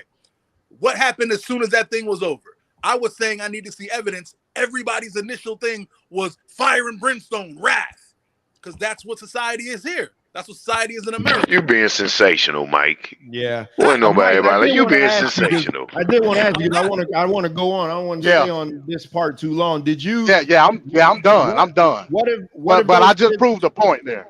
What if those kids were white? You know what if they were white? No, I'm asking you, what would your reaction be had the alleged murderers been white? The same. All right, I just want to see.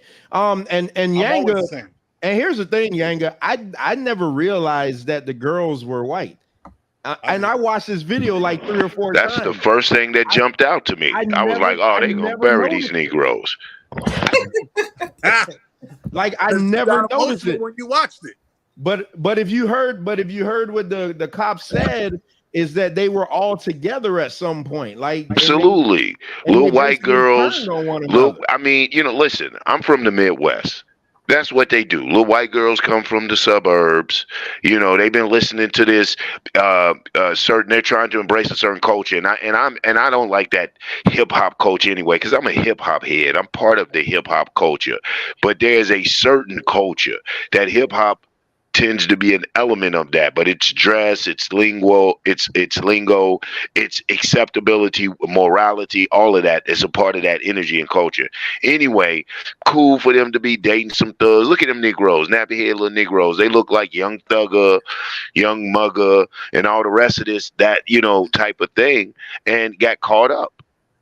And they really got caught up. So, I mean, the race issue jumped out at me like you wouldn't believe. I said, oh, man, little white girls. It's a wrap. That's part of the disgust. That's probably 80% of the disgust you see on the sheriff's face. That's why he broke the protocol and put it out there. These little pickaninnies, he is really disgusted bruh. And that's, I mean, you know, let's call a spade a spade. So that's why I said that is how unfortunate it is. It doesn't take away from the crime. You know, I do think the protocol, the breach of protocol, the how, you know, his emotions attached to his profession should be called into account. You know what I'm saying? But that to me just really pointed out the race issue of it. And like I said, I'm gonna use it as an example to my son. One of breaking law. What happens when you break the law and take that route? This culture you think is cool leads to this type of ignorance and stupidity. Look at these young brothers throwing their life away. And secondly, race mixing. You know, you look at them hella white girls. If these were sisters, would it have garnished this much attention? Would the sheriff had that much discuss? It's like you asked in the reverse, Trevor, if they were white boys. So there is a clear race element to the issue, and I'm gonna point that out to my children. I think we snooze too much on that.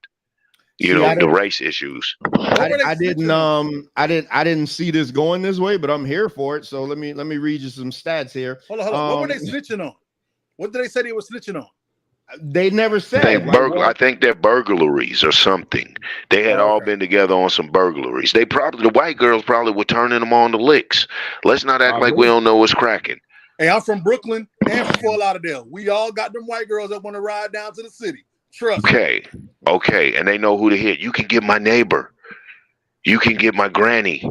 We know the game. They be the one knocking on the door. I want to read this, and this is from the Coalition for Juvenile Justice. It was an article that was done in 2020. So as we talk about what should happen to them, you know, because most likely if they get life in prison, you know, at least a 16 and 17-year-old may be facing life in prison. Who knows what happens to the 12-year-old? So this article says that detention and incarceration seriously affects young people, and youth of color are severely impacted by their disproportionate representation in the juvenile justice system. Previously incarcerated youth face higher mortality rates than those who have never been detained. Research findings reveal that mortality rate is nearly 6 times higher in previously incarcerated youth than for the general population. Incarceration also affects young people's mental health. It is also associated with depression and suicidal thoughts. Juvenile detention may also contribute to poor education and outcome later in life.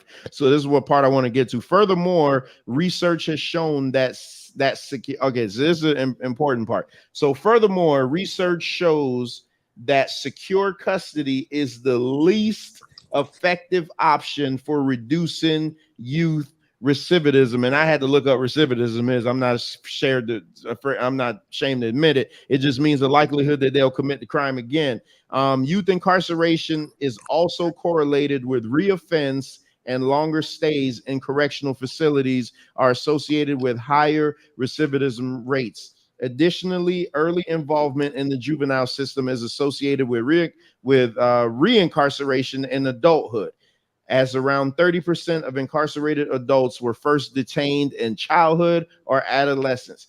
For young people of color, these negative effects are compounded by racial trauma experience at the hand of judges, to Mike's point, law enforcement, and school administrators. So I know I just read a lot, but what I really wanted to point out there was the fact that they said that the long incarceration doesn't seem to be working. And in fact, they're 30% more likely to get back locked up as an adult. So let's say we lock this 12-year-old up for 30 years. He'll get out when he's 43, 45. How much longer? So Lim says recidivism, simply put, is a revolving door in and out of the criminal. Yeah. Hey, Lim, the thing about me though, I don't lie about nothing. If I didn't know what it was, I ain't gonna front like I knew. So I had to look it up. But it's saying so like what do we think about, okay, and I'm looking at the 12-year-old because that's really what got me. I probably wouldn't even brought this up had it not been a 12-year-old, and that's my bad, but it really bothers me that a 12-year-old is jammed up now, because I remember, well, I first got arrested when I was 12. I mean, let's call it what it is. Oh, but back to my Avion. I got arrested. I got arrested for vandalism. So no shit like this. But so my first arrest was at 12, and I'm just thinking, like, what would have happened had I not gotten a chance? I walked away with 100 community hours. My dad had to pay $2,000 in restitution. You know, shit like that. I had to do the whole scared straight thing. It didn't scare me obviously enough because I got locked up by 2 more times. But that's what I'm saying. Like we lock this kid up. We're gonna lock this kid up for 30 years. Let's just say he getting 25 to 30 years at 12 years old. That's probably the least they're gonna do to him. That's a lenient sentence in my book. I mean, if anybody was asking, what's the likelihood that he gets out at 45 that he doesn't come and turn right back around and go right back into the system? He's more likely going to go back. It's going to be on his criminal record, so it's going to be harder for him to get a job. And in that case, he's going to have to do crime or work with somebody. So, yeah, it's going to be a cycle. And the real likelihood of being institutionalized. That's a thing. Lim, what Right, perspective right. do you have? I can't see. It's hard to tell from the chat with Lim, man, because he be dropping so many gems. Damn, I can't wait for him to come up here. I don't know what point you're like. What perspective you're saying you agree with? Yeah, go ahead, Yanga. No, that was it. You know, just saying chances, the likelihood of him being institutionalized. Yeah. Hey, man. 30, 40 years in the institution. I mean, that's, you know, that's a whole different, you know, unfortunately, I've gone through it, you know, for some years, and it's a whole different world. I couldn't imagine. I've gone through it for a sick amount of years, 7 of them. So I couldn't imagine having done that for 30. You know, the 7 had me having to readjust and rehabilitate to society. When I first came home, I stayed in my room for 2 weeks. I had to get adjusted to hustle and bustle, to having your own thought, to being able, you know, sitting there and they're like, if you want something, get it. You know, I'm still sitting at the table, you know, that type of thing. So being able to readjust, and that's only after 7. I couldn't imagine 30, 40 years from 12 years old being there. Just the whole psychological trauma. So yeah, you're trying to reintroduce that or loose that back into society. So yeah, the likelihood of him going back is high. Hey, just on the strength of familiarity. Let's be clear. If he goes to adult prison, he's spending the rest of his life in jail. That's just what it is. He's spending the rest of his life in jail. I work with I worked in a juvenile prison, and another reason I don't like cops, I know of a pair of brothers who I won't say their names, I'll probably get in trouble, who do nothing but ride around the hood, go one way to trick the kids to run the other way to arrest the kids that they know, and then pin something on them just to lock them up. Like, I know police like that. And I know these 12, 13, 14, 15-year-olds. I know them by name. Like, they call me whatever, but they know me. And I seen them. And there's a reason recidivism is rated, because the second you go in, the second you get out, cops are going to come look for you. You're the easiest arrest in the world, because the only friends you have before you go in are criminals. Right. And the second you get out, who you going to hang with? And that's all you need to do for a VOP. That's it. I get it. I get it, not but there's not only that. Oh, my bad, Yankee. Not only that. Let's look at it from a short-term perspective. And I'm assuming a lot of us went to juvie before, like Pantherville. Yankee know about it, like well he wasn't young. Yeah, no, Pantherville. I know about Pantherville. I've been to Pantherville. I've been to Youth Challenge, and I was there for a short amount of time. As soon as I got to Pantherville, I had to fight in order to get any type of peace in that place. Yep. So from that aspect, and I was only there for 2 months, but when I got out, I was more amped up criminally than I was before I went in because I didn't know what to expect. But once I got my stripes in shit. Then I Break it felt up, MD. vindicated in doing bad shit. You know what I'm saying? Oh, my bad. I said when. Can you hear me now? Yeah, I heard when you get your stripes, you feel vindicated. I heard you. Okay. Yeah, you feel vindicated when you get your stripes in you, and it's do other bad shit.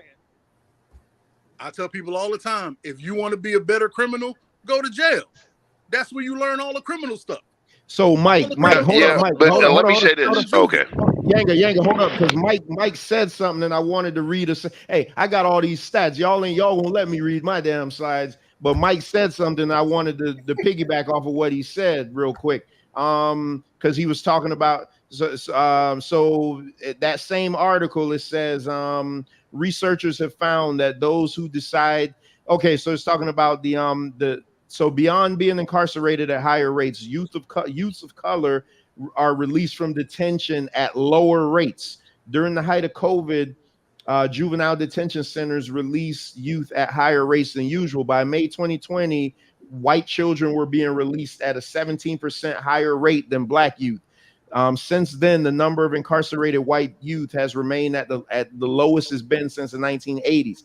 Meanwhile, the population of Latinos and black incarcerated juveniles has risen slightly. Although it has not returned to the pre-pandemic levels, researchers have found that those who decide which kids are released, judges, prosecutors, probation officers, are mostly white and tend to exhibit more empathy towards the kids that look like them. So Mike is absolutely right that you got. So when you he gets being right isn't always the point, but I'm always right. When you got the people that don't look like you deciding your fate. But again, because I don't want to, I'm not absolving what these kids are doing. So I want to make that perfectly clear. But what I'm saying, and we got Lim in the chat, Lim works with them. I wish Dr. Mia was on. I know Michael used to work with them, or he probably still does. Like, what is the solution? Because I always want to be like, damn, what can be done? Because this is a heinous crime. Let's not act like he stole a car. Let's not even act like he beat somebody up real bad.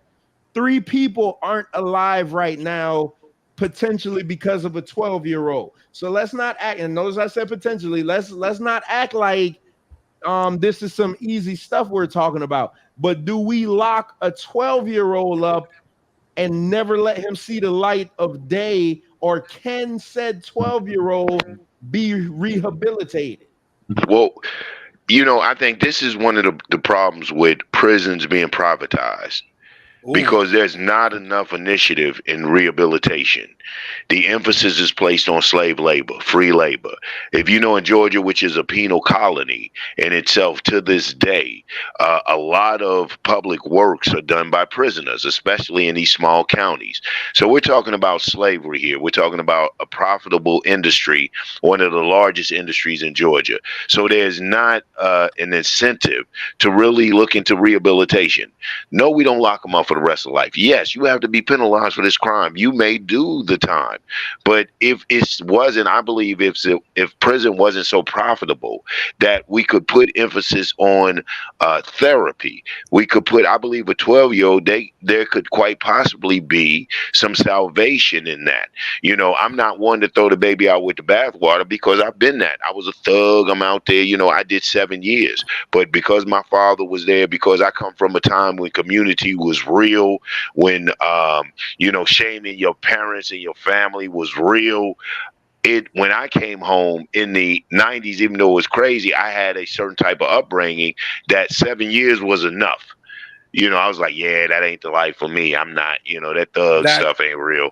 You know, and so I believe that still exists in us, but it has to be a social cultural understanding and social cultural, not just acceptance, but aid and assistance. I think we bite into the law and order spiel so much that we don't have a certain tolerance and compassion for our community. But however, in my conclusion, I don't want to be so liberal and so accepting of BS that we allow little monsters to exist. We have to take control, right? We have to take control of our communities and set the morals and the standards of compassion, acceptance, rehabilitation, and all of those things. Kev, get in there, man. You've been quiet. Oh no, I'm just listening. I don't want to be called a coon again and stuff. Oh, get out of here, man. Hey, man, Michelle called me a Okay, whole good. black woman. Yeah. You said Okay. what? Oh yeah. See, you bring up Michelle too, real quick. I apologize for timing you out. Somebody with your same avatar comes over here and says a lot of disparaging things, but I was hit up in the back and oh, that didn't sound good. I was hit up with a message. I was sent a message that, you know, what I read wasn't how it was meant. So I apologize for that. That was the first pause-worthy thing on the show. Yeah, I know. And I wanted to read this comment. Sister Noble say that some people still need to be locked up and should never have been released. And again, listen, I agree with that. Like, I'm not. That's why this is so hard. That's what. Oh, geez. That's why when Nene sent me this video, I was like, oh shit, I got to talk about this on Man Talk Monday, because the dynamic. Because had it been a 16, 17, 18-year-old, I wouldn't have had no grace at all. But it's the fact that it's a 12-year-old. Now I'm like, damn, man. Like I started to think back, and I never done no bad shit like this. But I'm saying, like, all the times that I felt like I should have got some grace, or I shouldn't have got grace. And what if they would have never showed me mercy and stuff like that? Like what would have happened? I like I said, I've been locked up 3 times. I had state troopers slam me on the floor in handcuffs and try to spit on me. So I've been through the whole ringer. I had the judge say he was going to send me away for 2 years just for being an asshole. So I know what it is, man. So I'm not glorifying, jail or none of that shit, because I'm glad I never had to do it. But it's like, does the 12-year-old, like, I'm thinking about the 12-year-old, like, what grace? Because, man, it's hard to think that what if that was your kid? See, I'm gonna tell you this. Go ahead. Go. Did you hear what Yanga said? Yanga said his upbringing made him think in his mind, yeah, that's about enough for this. Same thing happened to you. I don't know none of your criminal exploits, Trevor, even though you're a criminal. I don't know any of your criminal exploits. I'm sorry, I'm gonna get on you for that forever. But I guarantee you there was always something in the back of your mind saying, man, I should have stayed my dumb ass home. I ain't had no business doing none of this foolishness. All the time. You feel me? That's the difference. There are people who know better but do dumb stuff. Then there are Nene got him. Then there are people who are bad that do bad stuff. That's the difference. I don't know this 12-year-old. I don't know if he'll shoot Omar in the head or if he was just following his big cousin. You know what I'm saying? I don't know. That's why because logically I can feel MD, but let's ask it another way, Trev. You saying, what if that 12-year-old was your kid, right? What if that 12-year-old got out in 10 years and killed your kid? There's always a flip side. The first thing you're gonna say is, who the hell let this murderer out? All he got was 10 years. He killed somebody when he was 12. This is my point. There's a difference between people who are raised to know better. That's a good question, man. You can't say nothing. Exactly. That's a good goddamn question. Hey, I'm out here. I'm B-Mike for a reason. But I'm saying,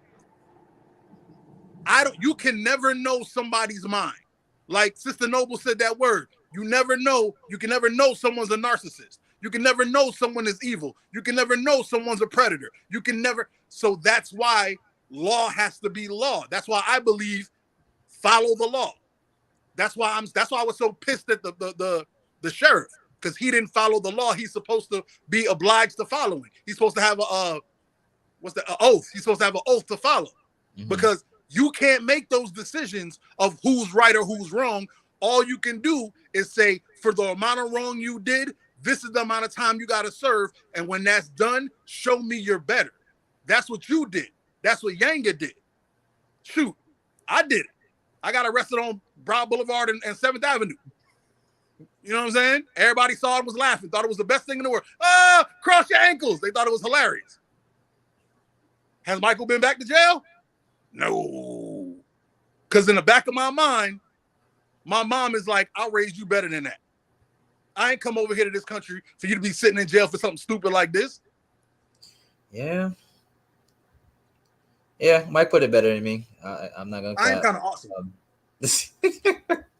But yeah, like I said, there's consequences to your actions, and there's things that can be forgiven. Like, I'm an advocate for rehabilitation, especially for 12-year-olds, because they're just kids at the end of the day, impressionable.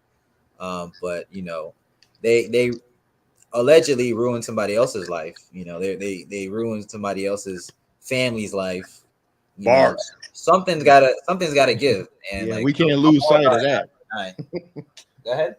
No, I'm agreeing with you. We can't lose sight of that. Exactly. So I'm all about an eye for an eye. You want to take a life, you got to be ready to give up your own. That's what I'm about. And now you know the Bible.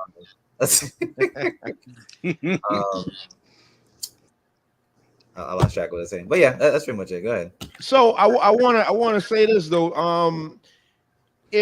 Do you think that a lot of these kids do these things because they agree? Because everybody always goes to the mental. Everybody always goes to that it's a mental issue. Their brains aren't developed yet. I even saw Lim put in the chat. I want to say it was something to the effect of maybe a learning disability, something to that effect. If I'm wrong, we'll pull it up. But I'm like we're so quick to make every excuse in the world instead of just doing what Yanga says and like, man, these are monsters, and there are monsters. Like Judas, let's put it, Judas was the monster. Like he couldn't get away from that. Like there are monsters in this world that's just their lot in life. Like they're monsters. So have we gotten so sensitive, like, oh, we want to try to save everybody, or we'll show them why aren't you showing us the same grace that you would show the white guy? Because I think that plays a lot into it. Because Yanga, when I played this, when I thought about doing this show, never once did the racial aspect ever enter my mind. I'm glad Yanga brought it up because it never once entered my mind. I just saw monsters. Like literally all I saw was monsters.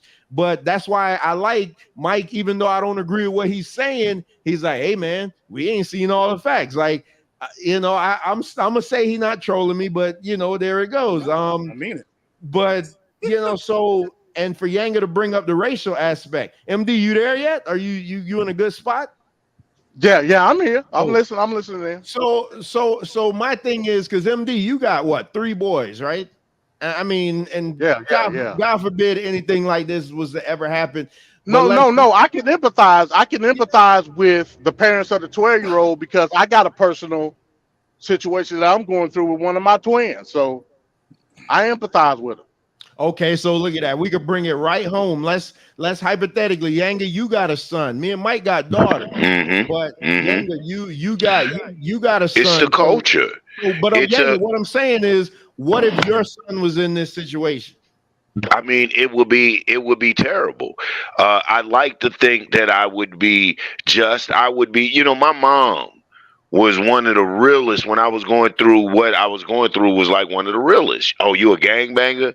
This is what it is. This is what you face. It wasn't that she didn't support me. She raised money, collected the family together so I could have a real attorney and not a public pretender. However, You know, she was real about, look, you're going to do time. There's consequences to actions. I had known that before I had done what I had done. And it jumped off so quickly. So I understand, because it wasn't like a slow moment where, you know, okay, let me think about this. I had embraced the culture and engulfed myself with it and caught the consequences of gang life. So I say that, you know, that has to be gone through for the young man. One of the things, though, is they, you know, they are our youth. And if I go back to initially what I said, if we had programming that was designed really for therapy, really for psychology and things, then yeah, maybe, you know, we start looking at saving a lot of these young people. The system is designed to gobble them up and enslave them again, and then spit them out and keep them to a regulated class. The life of the torture and the hardships in his life isn't over. I came home and I have a felony on my record. Something 30 years ago I did at 17 prohibits me from certain jobs, applying for certain housing. They ensure that they regulate you to a certain class and sometimes back to a criminal lifestyle, because as a grown man, it's hard to take care of a family on certain wages that you're relegated to based on a crime 30 years ago. So yeah, the torture, the burden of what this young man has brought on himself, you know, they have no idea at that age. So I go back, and I'm gonna be brief, to say this is why it goes back to us again controlling our social cultural interactions. I don't care nothing about that shaming. I don't care nothing about what this liberal parenting tries to push on us. Oh, you shouldn't be this and you shouldn't be that. You shame the child into this type of life. If we don't set firm parameters, if we don't let them know that certain things are shameful, not just to themselves, but to their family, and not acceptable in the community, we run the risk of this. These young men, if should they be guilty of this crime, have no real sensibility for life, no real attachment to the sanctity of life. And it's not uncommon. That's what's frightening. We have to take back, we allow these white people to tell us how to parent. Sit them in the corner. Why are you doing that to your child? Talk to Tim. We're black Africans here in America, and we know our origin being in Africa. We're a certain particular type of people, and our rearing takes a certain particular type of hand. We have to get out of this BS, and I believe that this is a result of allowing white people to interject into our parenting, into our social culture interactions and understandings with our children. Honestly, I just want to read this. I just want to read this comment from Lim real quick, and I want to read this other one from Michelle. I agree. Some do need and would benefit from therapeutic services and not just being treated as a criminal. There are some, regardless of efforts, aren't going to benefit. So what? Okay, so we know that therapy in the black community long has been stigmatized. Like, it's like, oh man, only crazy people go to therapy. You know, fortunately, I was ordered to therapy as terms of my probation when I was younger. Oh, you crazy. You are crazy. No, well, hold on. No, I'm just playing. Yeah, I was ordered to state ordered therapy, where I had to go see a therapist, you know, once a week for a couple of weeks and everything like that. So the fact that what would life okay, I'm gonna pull a Wrestling with Reality. We have this segment on Wrestling with Reality, and it says, would things be different if, where I give you a scenario and tell you what's really happening. So let's look at this. Would things be different if in the black community we didn't shun therapy back in the 80s, and we didn't look at it like it was only for crazy people, and we actually got our kids some therapy when they needed it, when we first saw the signs? How would life be now? And I know it's hypothetical. It's hard. You can't do what I'm asking you to do. But let's think about that. Had Yanga, you dealing with something that you did 30 years ago, you still paying for it. Something you did 30 years ago, you served your time, you paid your debt to society. What if before you did that, if you would have talked to somebody? Listen, I can agree with that. to a degree.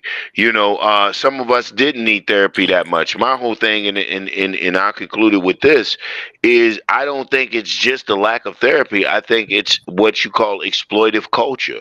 It's the fact you find no other group of people in their entertainment, in their music. Well, white people, they're violent. You Arnold Schwarzenegger and all their violent movies, but other people of color in their music and in their entertainment talking about the decimation of life, and especially life of their people. We see it in our movies, we hear it in our music, we play those characters, and it's about death, the destruction, and it's exploitive because there are people making monies off of that. I think that has to be addressed, and when that becomes normalized, I think these children become detached to life. Look at from the video games, and like I said there again, to reiterate, the music and the culture. So yeah, we need therapy from that, but who stops the exploitive culture? When does that stop? That being targeted to us. So basically, it's a goddamn white man. That's what you say. It's the god darn it white man. Because he's gonna be the one to issue the therapy. Like I'd like to know where the therapy is. And I love our black therapists, from Naeem Akbar all the way to the child therapist, Dr. Umar. He says some very interesting and intriguing things from time to time. So I do advocate therapy. I think mental illness is a real situation in our community. However, how are you going to get therapy and you live in the same environment that's creating the issue and triggering the responses that you have? That has to be addressed also. I believe then it becomes just a capitalist gimmick. I'm giving you my money every week, but there is nothing changing in the society. Yeah, MD. Calling you out. Hey, I know what to expect, man. I'm good. I know what to expect already. You know what I'm saying? I'm sitting up here with Mike, MD. I got all my peoples up here. I got to start some trash. But anyway, how do you expect us to change mentally when we're not addressing the real tangible and material objects that affect the mental issues that we have? So you're saying it's not necessarily a mental issue, it's a product of the environment. Part of it, which creates the mental conditioning to accept gross abnormal behavior, death, murder, kill. It is the environment that creates the mental conditioning that says, hey, this is cool. And we've allowed people to get us away from what we used to do. I bit into it. I've never spanked a Maru.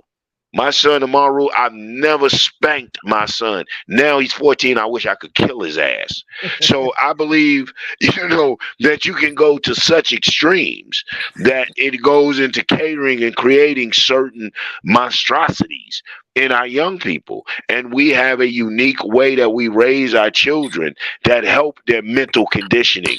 And because the reality that we live in is not a reality for normal human beings. It's not conducive for the normal advancement and development of human beings. We can't deny that we're black, and there's certain discriminations and things that are levied towards us, from police brutality to what we're about to see here, gross injustice to these young people. Even though they're guilty, the police sheriff still violated his oath. So it's still an example of injustice so even if they're guilty, the trial and everything, like Mike said, to go to lend to what Mike said, still won't be unbiased. So they still wouldn't have a fair, impartial trial. And this is the type of way we have to raise our children to be able to maneuver and deal with these type of realities. So by that logic, though, and it's interesting you saying that about you put more onus on the environment over the mental state. That's very interesting. So I wanted to read this comment from Ricardo. I grew up in the volatile part of Jamaica, the Garrison on Tivoli. I'm from Tivoli Gardens, so I know exactly what he's talking about. And Waterhouse. Violence was never an option that I looked at. So just so you know, growing up, in Tivoli Garden, I watched two blood brothers fight, and one poked the other one's eye out with a knife. So yeah, it was rough there. So that's what our neighborhood was like, let's put it that way. I was even brought a gun and I said hell no. So he didn't allow. So what I'm saying, his mental state was such that he wouldn't allow his environment to draw him in. So I mean, and again, I love these conversations, but hearing you say that about environment over mentality is by that logic, though, there would be no success stories coming out of the hood. Well, it's not that it doesn't dictate how you handle it, but the fact that he had to witness that type of violence, the type of volatility in his neighborhood created a mental condition. He's not right. He may think he's right. He made great decisions and choices, but he's not right. To have been exposed to that already creates a certain PTSD. I'm glad that he had a support system. He had a group that would encourage him to make right decisions, but he's already suffering from a PTSD from having had to witness that. The fact that you had to witness two blood brothers fight and one have their eye poked out. In what world is that normal? I think that was what I'm saying. I think MD was trying to. I think MD was trying to say something. No, I was just agreeing with Yanga. And look at the opposite. What about the person that ain't never seen violence a day in his life, and yet violent as hell? You know what I'm saying? So then we had to look at what, and I don't want to sound like Dr. Mira because I can't, but then we had to look at what we got to go backwards and look at. There had to be something somewhere. Like she's teaching me is always a root cause to everything. Whereas with me, I just want to just vilify everybody, but there's always a root cause to everything. So it may not have been the environment. It could have been what they were watching. It could have been, Yeah, that's a difficult or it could be the glory of it all. You know what I'm saying? Well, okay, because Ricardo put a comment that I missed. He said that, geez, man.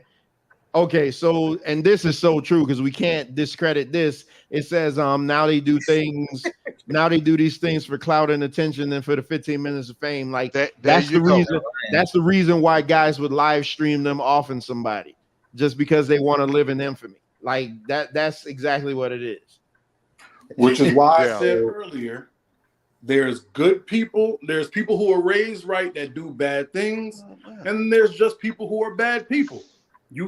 We can go around for hours trying to dissect and figure out and this, that, and the third. That's why you have to stick with the law. Sadly, the law is full of white supremacy, and that's the problem.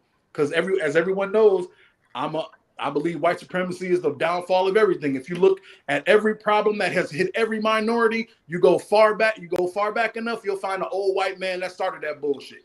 I thoroughly believe that. Thoroughly. But there's only so much we can do now. There's only so much we can do now.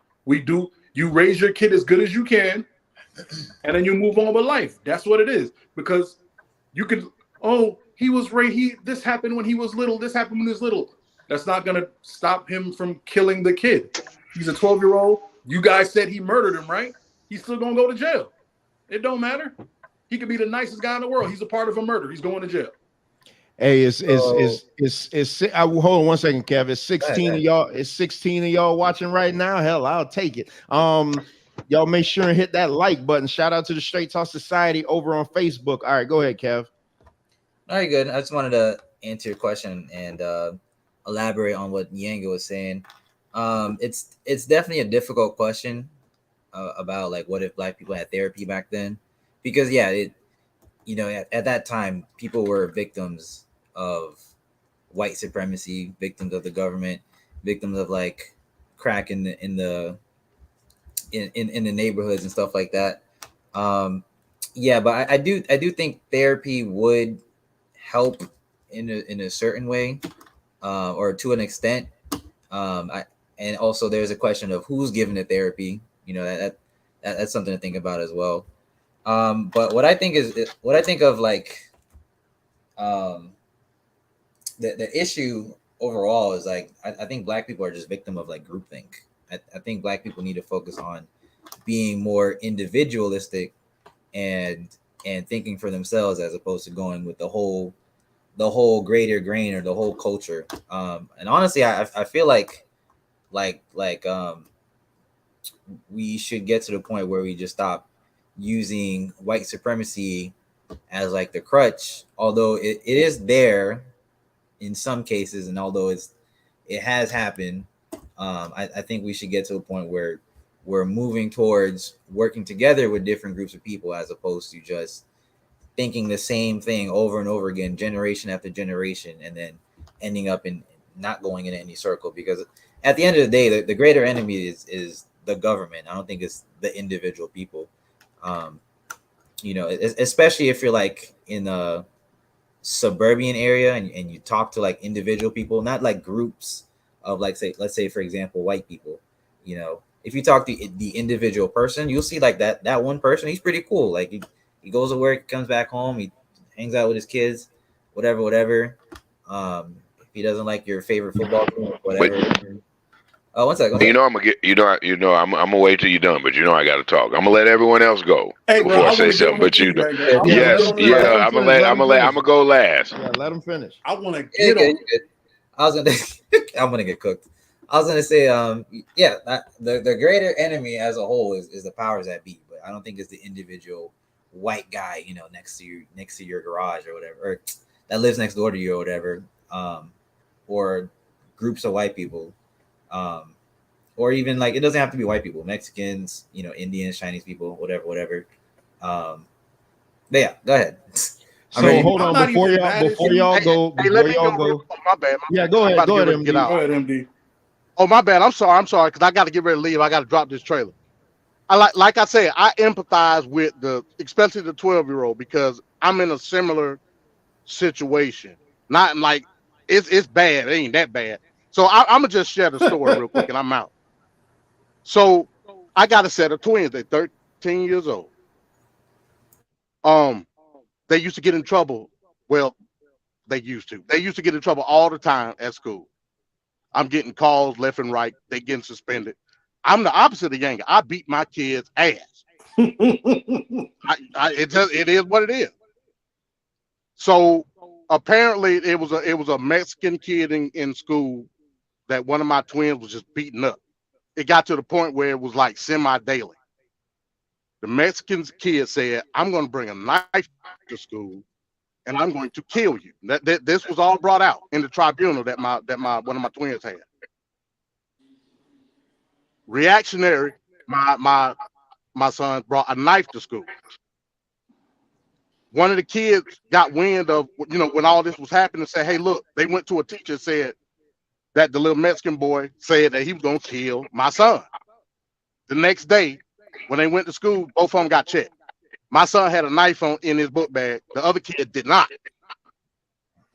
So he ended up going into a tribunal, and he can't go back to school until October. Damn. So I empathize with it. Come to find out, they had a whole network. And like I said, I beat the shit out of my children. I ain't gonna. It is what it is. Come to find out, they got a whole network. My kid was basically the man. I call them Uday and Kusei. That's what they is. They were terrorists at the school. Damn. They were taking kids. My son will have money. I'm like, where are you getting this money from? He would lie and say that he was getting it from his aunt. They getting it from the kids at school. But you know what I'm saying? Terrorizing children at school on a daily basis. Come to find out, it came out all in the tribunal when they was trying to vote to see if my son could come back to school or not. They said no. He had out for a full calendar year. He can't go back to October. They were terrorists at the school. They found glory. It was a sacrifice with me beating their ass, because they were gonna call me when they got suspended. But they took the ass whooping for the glory of being Uday and Kusei at school. Man, I am sorry. See what I'm saying? Yeah, man. Sorry. Yeah. Sorry. They little shits, man. It is what it is. I know it. You know what I'm saying? That's the first step, man. Recognizing. I do that with my son. When he went from a His first public school was Doug, 9th grade. And it flipped his world. He went from being a soccer star to, I don't know, it's hard to recognize what he calls this. I love when he tells his dad, you know how it is being young black from the streets of Atlanta. I'm like, Negro, you're not from the streets of Atlanta, though. That's what gets me. So you're right. It's this infamy that is I attached done to moved it. damn near 50 miles away from the city. Okay. But I wanted to, no, I'll be quiet. I know Mike wanted to say something because Let me get him. I want to talk to Kevin. Yeah. I'm hoping. I'm You not got even one. gonna You attack got him. 1 minute, Mike, because I got 3 more videos I got to play. I'm not even going to attack him, Kevin. Everything you said after we should stop going after white people. Everything you said after that, right? When you were like, it's really the government. It's really that. That's what we're talking about, Kevin. That is white supremacy. The government is the purveyor of white supremacy. I had to make it That's clear. what we're talking about. I had We to make don't it clear. hate individual white people. I don't go outside and spit on the white guy's lawn. I don't give a damn. As long as he stays over there, he can do what he wants. We're talking about white supremacy. We're talking about redlining. We're talking about these banks giving over inflation percentage number loans to black people. And look it up, that banks are still getting fined for this within the last 2-3 years. Large banks. I think the last one was what's that bank with the red sign? I can't think of the name of it. But they're still doing it. Wells Fargo, thank you. They're still doing it. White supremacy, not white people, Kevin. White supremacy. You got to make it clear, because we're very clear. White supremacy isn't the white guy up the street who don't let you walk your dog. That's not white supremacy. That's a white asshole. There's a difference. And I think that it goes into, too, you have to understand the residuals of white supremacy, which is white privilege and white entitlement. So it isn't in the individual white person per se, but how active are they in changing the status quo? When white privilege and white entitlement, when their very livelihood is attached to it. It's like what Brother Malcolm said, don't tell us be content with taking 2 inches of the knife out of our back. We want it completely out of our back. The group think, I think MD That's one of the best ways to break down groupthink. When he says base groupthink, I think that black people have to have groupthink, but we have to elevate the groupthink in our effort to seek individualism and to disassociate ourselves with the black struggle. We've allowed a baser, like MD says, a lesser or a baser groupthink to be the dominant portrayal of the black movement.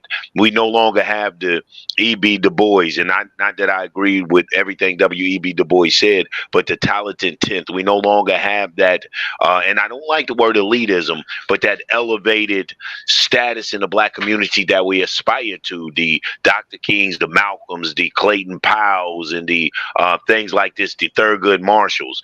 That element is no longer uplifted. That element is no longer ascribed for, aspired to, achieve to. And so base groupthink is the order of the day. So, but groupthink needs to be a very prominent part of our development. Economic groupthink, proper social and moral social interaction with one another groupthink, and just all the above. So, in my minute, I concluded with that groupthink. Hey, man, I totally agree with it. I think that we have to hold black people to a high. Look at these young men. Groupthink would hold these younger men to a higher standard. Where in what group is this acceptable? Probably outside of white people, they're devils. But in a melanated people, is this acceptable? You know, we groupthink would say, hey, this is shameful. And the family of people, when I was coming up, it was shameful that I was one of the first people in my family to go to prison.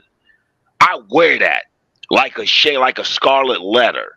I wear that. People say, well, family shouldn't shame you. Yes, they should have. They should have said, man, you're for not to go to college, to go to prison.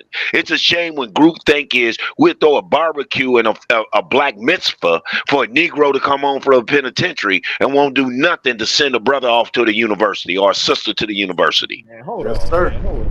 Yes, sir. Did I get an explosion? Was that for me? We have to elevate. We have to elevate our groupthink. MD, there's a question in the chat. I want you to answer before you go. Go ahead, Kev. I was gonna say I was pretty much saying the same thing, but you know, he said it more elegant. You got to get more passionate, Kev. You got to get with that. You got to, you know, black people got to do better. So MD, there's a question in the chat for you that says, let me put it white up. People. Yeah, I'm outside my truck. You all have to read it to me. So beating your kids is the answer. Now, here's the thing. So before you even say No, anything, it wasn't. I agree with discipline. I mean, it is what it is. It can't be. No, it wasn't the answer. It wasn't the answer at all. But that's how I came up. Yeah, that's and what I he was was scared saying. of an ass. Yeah. But from when I start garnering, I guess shit from my peers and seeing the level of influence that I had maybe over other people, I put that over getting the ass whooped. You see what I'm saying? I put getting or looking in a certain light with a certain female over an ass whooping. I look at garnering respect from the younger kids over getting the ass whooping. You see what I'm saying? We feel you, bro. Yeah, I feel you, Nene.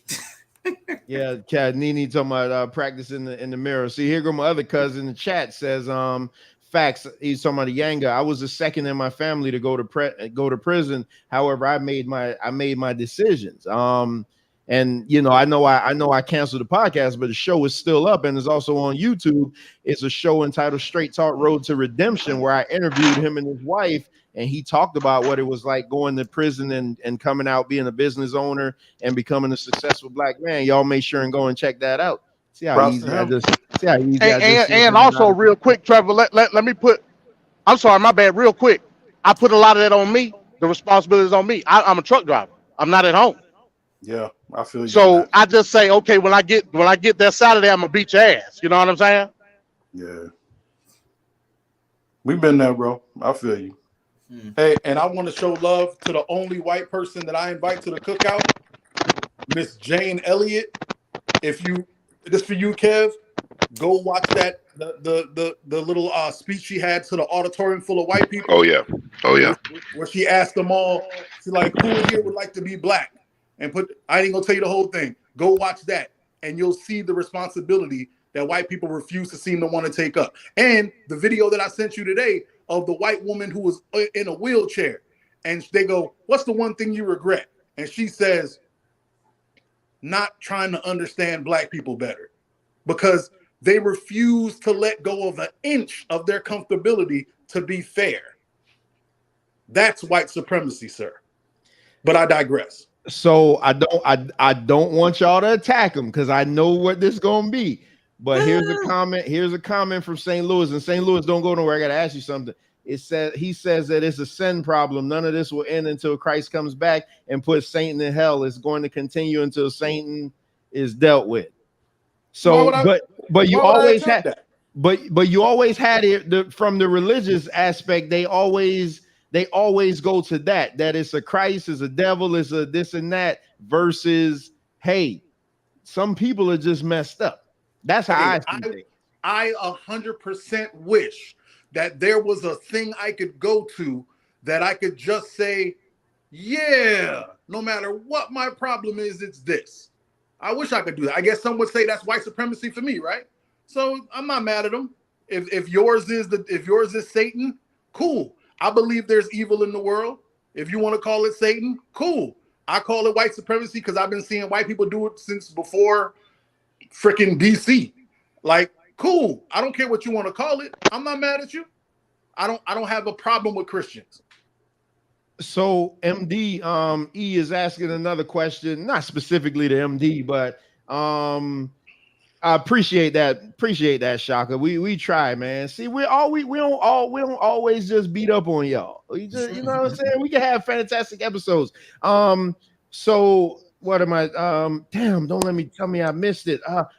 E is saying, where did we learn beating kids from? Release of frustration. So growing up, I got my ass kicked. They would, like, my stepmother would wait for me to come out the shower and beat my ass. My dad didn't beat me though. That's a funny thing. My dad didn't beat me. He would just put me on these ridiculous ass 1 year punishments, 1 month punishments. It was the most ridiculous shit in the world. My stepmother was the one, you know, God bless her. But hey, don't knock that though, Trevor. That can have an impact. Hey, listen, one time I did something, I think I forged my report card, and my dad came home and saw it, and he was like, because I was bragging to him how good the report card was, and then he came home and saw it. He like, man, this nigga here full of shit. You know what I'm saying? So yeah, I'm gonna tell you. Ever since this happened, like it's been solitary confinement, and I done seen a lot of change as far because he ain't got his phone no more. He ain't got no game. He ain't got nothing. You know what I'm saying? Yeah. So I mean I see the change in attitude. That. Isn't You know that what I'm like, saying? And also, isn't right. that like incarceration? Huh? Isn't that like incarceration? Yeah, that's what it is. I'm an 80s baby. We didn't have any of that. Right. You know what though? Yeah, he locked up for all intents and purposes. Damn right. And I was the reason I get because I'm like you, Trevor. I came up where beating your children was acceptable. You know, where child abuse was damn near acceptable. Some of the things I was some of the things I was struck with would not, you know, fly. And I love my mother. I understand. I swear, Mama, I understand. I love you. So, but I had resolved that I was like, you know, I'm not going to go that route. And secondly, as I began to grow and mature into black nationalism, I went to the extreme. I was like, I ain't going to beat and whip my child into suppression like the white man did, you know. So, you know, I was very big on that. And then I realized I didn't want to strike my child out of frustration and lack of options. Like I ran out of stuff to do, so now I'm going to beat you up. You know what I'm saying? I don't know how to talk it out. I don't know how to come up with a solution. I don't know how to problem solve. So come here, I'm going to bully you. Come here, little Negro, I'm going to punch on you. And because that never really worked for me. Now I am at a point sometimes I want to take his life. I play with you not out of anger, but out of some of the dumbest stuff I've ever heard a human being say. But he prefer, like he's come to me and be like, man, just spank me, please, not the lecture. Because I'm a quote Malcolm. Man, yo, you gonna get a lecture. Yeah. But I said all that to say I came from a time where there were standards where I expect a certain behavior and a certain mannerism and a certain standard. And I think that, and this is what I talk about groupthink, because it is attached to us as a people and what family you belong to. All of that is a part of what type of dynamic people we are. And I think that thinking that we fit into and will ever be judged not in groupthink is erroneous of us, because we've sought the individual life and we've seen whom they allow to be in groupthink, whom they allow to be the spokesman for black people. Let me get through some of these comments because they flying in here. Ricardo makes a good point. I say this all the time. We need to bring back trades in school like carpentry and plumbing and other things that can assist with elevation. A lot of times these kids just don't have anything to do. Everybody's not going to go to college. St. Louis says we're in the last days. The Bible says the family was going to go against each other. Now he's putting Bible scriptures in there. This is one I wanted to get to. Lim says kids today no longer respect nor fear their parents. Absolutely. Let me see. Ricardo says youth today have no patience. They have no patience. There goes one problem. So they're saying they don't have any patience because we live in a microwave society. St. Louis, before you go, and we're gonna get back to the conversation. I got 2 videos I want to play, but before you go, I want to read this to you, St. Louis. This is why I said that I read and I found this very interesting. This is from that same article from the Coalition for Juvenile Justice. Throughout the United States, and any of you listening, can you please send little mama in here for give me some water, please? Throughout the United States, youth of color are overrepresented at every stage in the juvenile justice system. In 2019, according to the Office of Juvenile Justice and Delinquency Prevention, This is the part I want you to hear. Out of St. Louis, American Indian youth were 1.5 times more likely, and black youths were 2.4 times more likely to be arrested than white youths. In Washington, D.C. alone, black youths are 11 times more likely to be incarcerated than white youths. The reason I say that, St. Louis is Native American.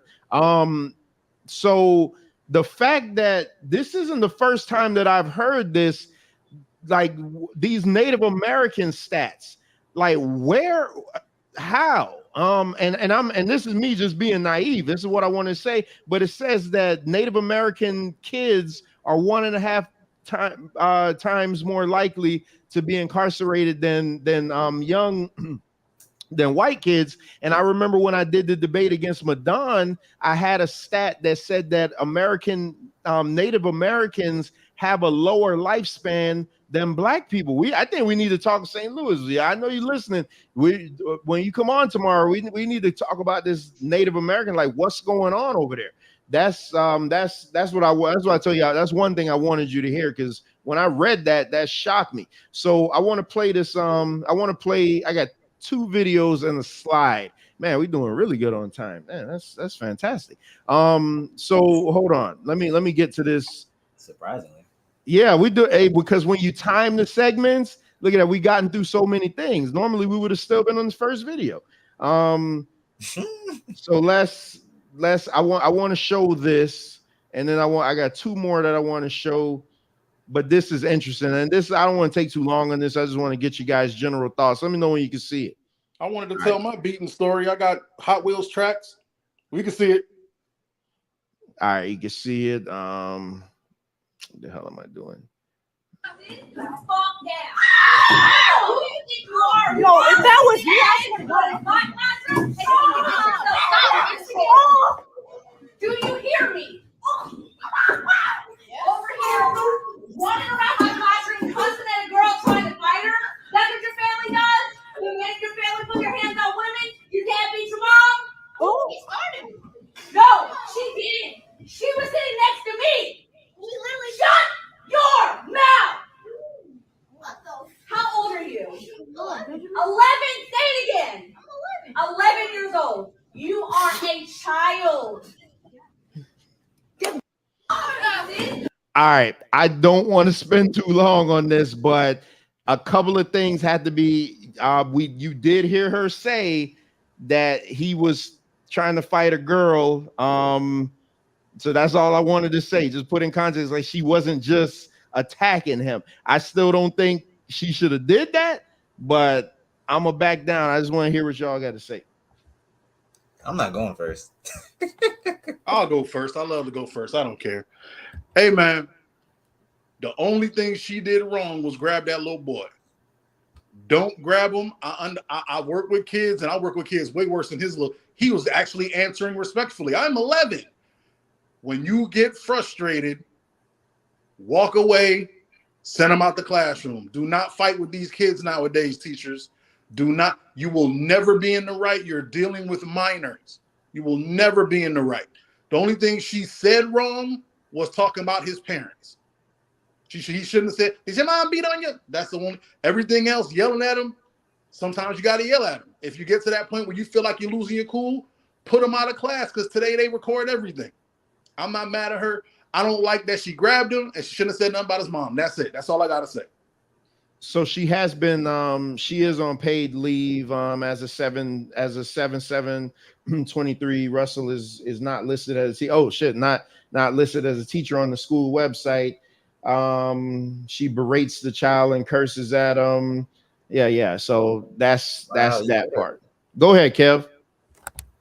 So I'm gonna get cooked, so I might as well just say it. No, go ahead, man. Hey, listen, man, you gotta say what you gotta say. No, I'm gonna say it anyway. I would say if that was my daughter and this kid was putting hands on her, no matter what she did, I would applaud that teacher. So I'm gonna keep that same energy. Like I agree, Kev. The fact that, yo, listen, she saw a kid in danger, a girl at that, and she did what she had to do to stop it. Like I can't complain. Like I can't say white supremacy did this. I can't say like she's out of pocket for putting hands on him. She probably saved my daughter's life. I don't know, but the fact that she intervened and de-escalated the situation, because he calmed down after that. He probably didn't even expect that. I got to applaud her, so I'm glad she got paid leave. I'm sad that she's probably gonna get fired for this, which is crazy. But like I said, that's part of the reason why I say group think isn't gonna be a good thing. We have to think like individuals and work with other groups, because if we let this slide, there's going to be another teacher, black, white, Indian, Spanish, whatever, who's going to go through the same thing, to where like a kid is going to put hands on another kid and they're going to be like totally injured because like nobody's going to stop them. Like I saw one video where like this really big kid, he got mad and chased after this teacher. Like she was like 5'5", I would say. The kid looked like he was maybe 5'9", 6 foot. But he was huge, and she walked off with his PSP or whatever it was, his handheld game, and the kid knocked her out, and all the other teachers just looked at her as the kid was like beating on her. So I'm like, man, if that was my wife who was a teacher, if that in this situation is my daughter, like I would go to that school and I'll put hands on her. Like that is crazy. But okay, go ahead. I'm ranting. Hey, E, I just put the link in the chat, man, because you saying so much good stuff. I'd love for you to just hop on and say it, but let me get to this comment real quick. And I figured it was going to be this. So St. Louis says she was out of order. I don't believe putting your hands on other people's kids. That's a no-no. Ricardo says teachers deal with a lot, but this teacher was really wrong for grabbing. So everybody's going to say that it's because the grabbing. Damn it, Mike said exactly how I wanted he articulated that very well. Nini says teacher of 20 years here, I'll keep my thoughts to myself. Let me see if he said he's gonna jump on. Oh, so he probably at work, but he says it's very interesting. I'd like to know what that has to do with group think, though. Well, hold on, Yanga. Hold on. Let me get through these comments because they flying through here. I don't want to miss anything. So E says, much as we hate on the white man, we continue to pass down the evil ways of the white man. We try so hard to be like these white Europeans. Beating kids is the same. Beating kids is the same as the slave masters beating your ancestors for not picking enough cotton. Males wear tight clothes, homosexuality, etc. European. Get down. He says again, man, E, come on the panel, man. Get money and spend it all by. Okay, so he's just going on a anti-European because me and him talk about this stuff all the time. Get money and spend it all buying luxury European brands by homosexual designers. Who are we? Maybe we really like Whitey. Yeah, he's just going on. We even brag about getting beatings like it's a badge of honor. Crazy. So what you were gonna say, MD? Because you didn't agree with what he said. No. When he was saying the whole beating part is from the white man. I mean, beating our kids like go way past before we even knew like a white man. But okay, I get his point. He went to the default setting of the white man. That's cool. That's what I'm telling y'all. Nah, man. I sadly I agree with them. We learned in slavery that when you don't do what the person in power says, you get beat. Absolutely. That's where it came from. Absolutely. Don't do what I say. And Kevin, I think that we use, I think, and no disrespect and offense, I think that is a default setting when our shortcomings, our lack of subscribing to excellence in a group, we say, oh, white supremacy, y'all gonna blame white supremacy. It's not it's nobody's using it as an escape. Everybody practices group thinking, and you're sitting here advocating that we don't. What group doesn't practice group thinking, group economics, and collective movement? What group except the black people here in America? Even the foreigners do it. Black foreigners do it. But what group outside of us, brother, doesn't practice group or collective works? And you can't name me one. I'm fine with group think if it's not the thing that's clouding your judgment. I think, like I said, I go back to one thing I will give MD when he talks about base groupthink. But the way base groupthink became the prominent the prominent characteristics of black people or whom they seek is because our intellectuals, possibly such as yourself, and all of the rest of these black people are erroneously, in my opinion, seeking this farce of individualism. Individualism only exists in your mind. There I'm an is no individual. What do you mean? no group, nobody looks at you as an individual. You will always be categorized, lumped in, and treated as a melanated person, brother. Always. You're subject to be profiled. You're subject to be discriminated against. Your children are subject to be discriminated against for no other reason than their skin color. So you can teach your children content of character and it's not color of skin. You can teach your children not to be leery of white people or different groups as far as economically, as far as social interaction. And I really honestly think you would be setting your children up for disaster. Fact. That is a different conversation, but I'll let you finish. No, I think it's the same. Yeah. Don't let Younger lure you in with that, man. Exactly. Man, how Don't get y'all him got to me bite. agreeing with Yang? Get that young man to bite if you want to. He's gonna get his lesson today. Uncle gonna school him today. Uncle gonna school him today. I got a I whole want to make sure carrot it's still on on the stick. topic, so I don't want to go too deep into that.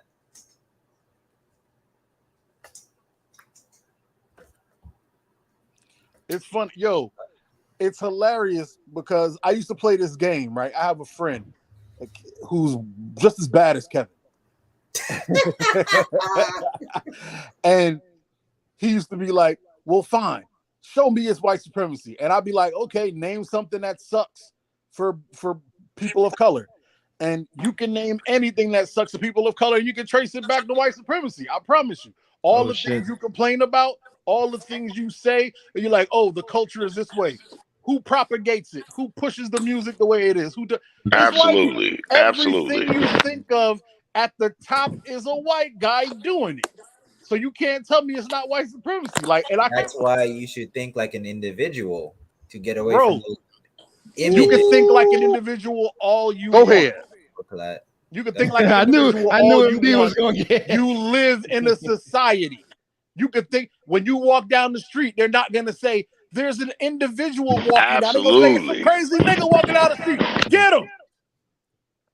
So play that game if you want shout out to E joining the panel. I guess he came up here to check somebody.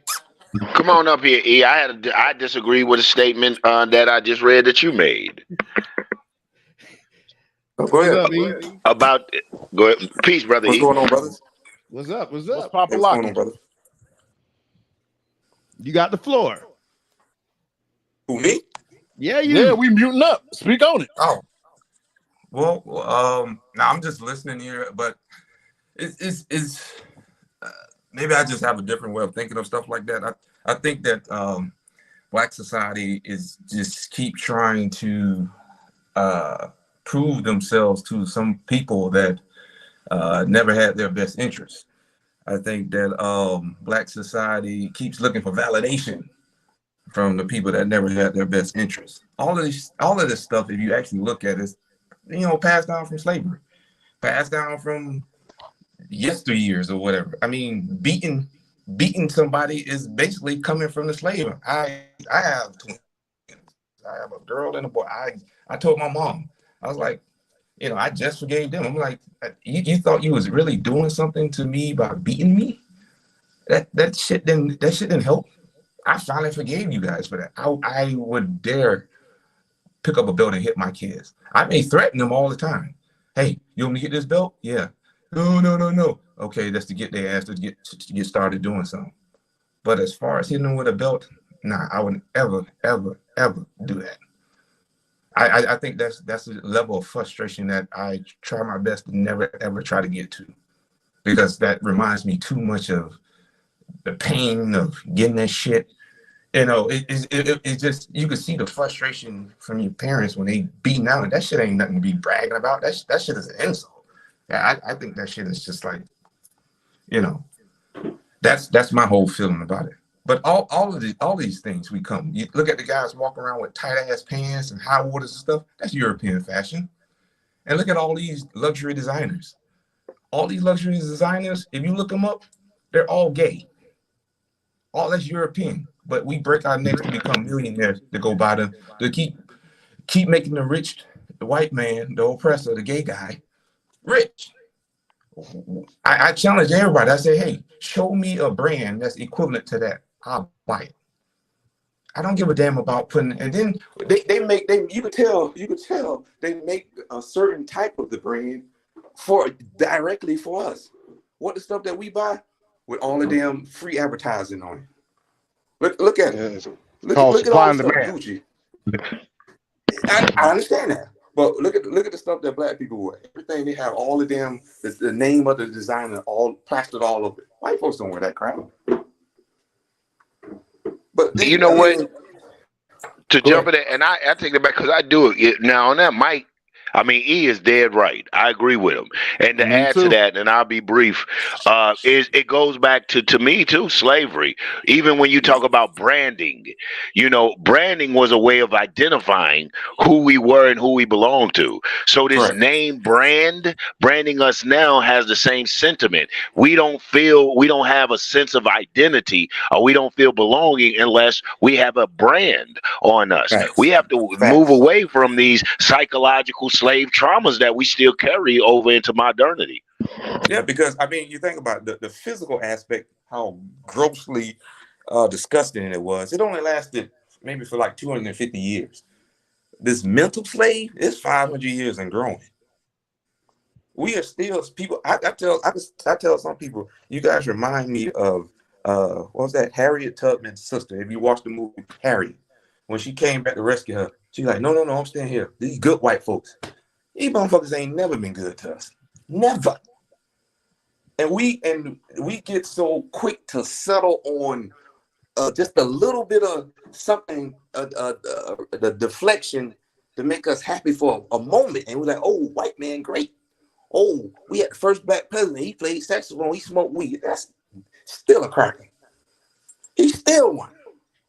I mean, hey, listen, I gotta go. Deep down, he ain't got your best interest. This country ain't never had the brown skinned person best interest. Don't matter how you slice it. Where you going? Listen. The richest black person, every time they'll show us that we still the N word, in which I hate using that word. I agree. The richest black man in this country. I can't think of his name off the top of my head right now.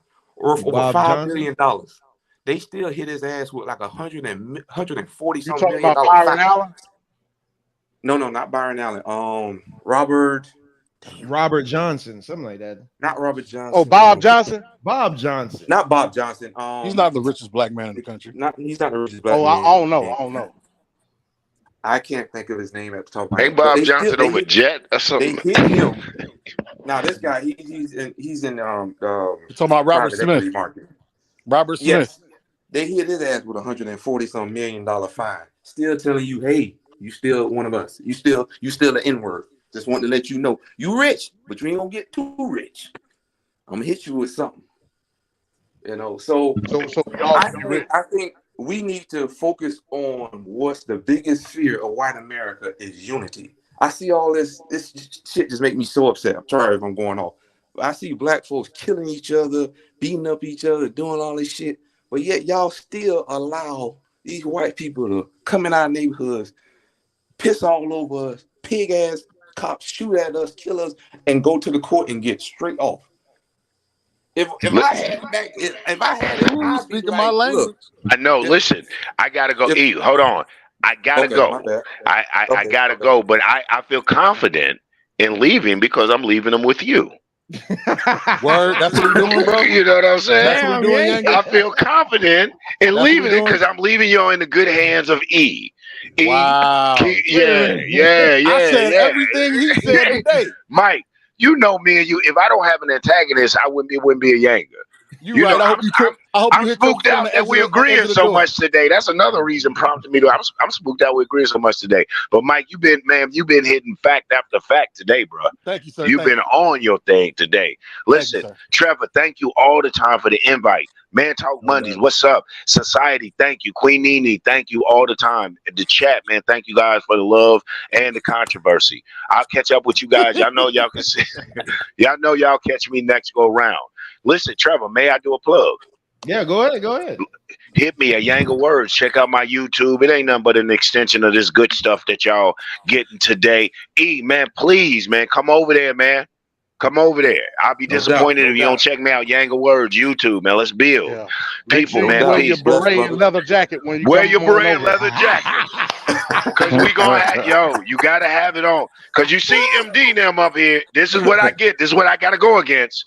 And there ain't no snoozers. So I could use the backup. All right, with that, man, I'm gonna say peace. Thank you guys, man. All right, I catch up with you Yango. on the flip. Blessing, brother. Peace and blessings. Peace on. Now wait a minute. I do got two more. I got one more video. I just took it off the screen, but I gotta play it. But go ahead and finish up what you're saying, because I know you was on. Nah, man, you go ahead, man. I don't want to eat up no more time of you. We can have a whole nother show, brother. I can keep going, but go ahead, man. I want and the show for to the go. record, me and E did again back to Straight Talk with Trevor podcast. Me and E did a show entitled "What's Going On in the Community." That damn show was 4 hours long. We got drunk halfway through, where I had to make 4 separate episodes out of it, and I had to pull out what we wasn't so pissy drunk off of. So listen, again, it's good times with E. So I'm glad he finally hit the panel. This ain't the first time he hit the panel though. But Tequila put Yanga's link in the chat to Yanga Words. Yeah, he be having some real good stuff. Man, y'all check out MD's thought box too. I don't know when it happened, but I caught it today. He was talking about veganism. I was just laughing because it was so funny who he was talking about vegan life against. But and then he's gonna do a breakdown on the curriculum for Florida. So y'all make sure and check that out. Yes, I still be listening. Well, only to your stuff, but I digress. It's all good, Trevor. I appreciate it.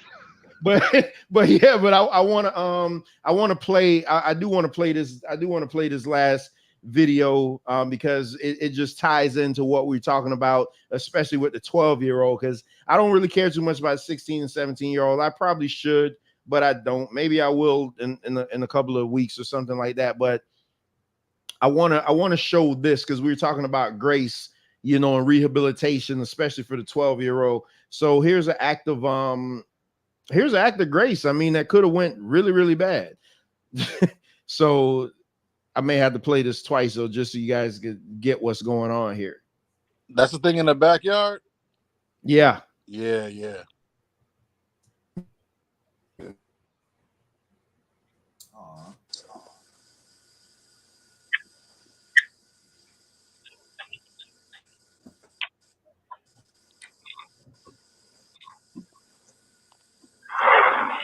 What's up, bro? Oh. Chill, man. All right? All right. It ain't got to be like this, man. Don't got to be like this. We can talk. I just want to go on by my way. Hey, just chill for a minute. Just let me talk to you, all right? I'm going to put mine down. You put yours down. Let's talk. I just want to go on by my way, though. Hey, everything going to be all right, bro. All we got to do is talk, all right? Hey, I done been there, dog. I done been on that side. All you got to do is talk to me, dog. What's wrong, man? What's wrong? A lot of things going on. All right, you got to put that down, though, so we can talk. And let's talk about what you got going on. I promise you. Bro, I ain't going to call the police or nothing. But you got to talk to me, all right? You can't do it like this. Let's just talk, bro. You want to make some money? Let's talk about making some money. All right? All right? This ain't the life you want to live, bro. Come talk to me. Put mine down now. Come on in. Come talk to me, man. This is my brother, man. All right, my little brother. Let's talk about your little brother in the house, dog. Let's get from out here. All right.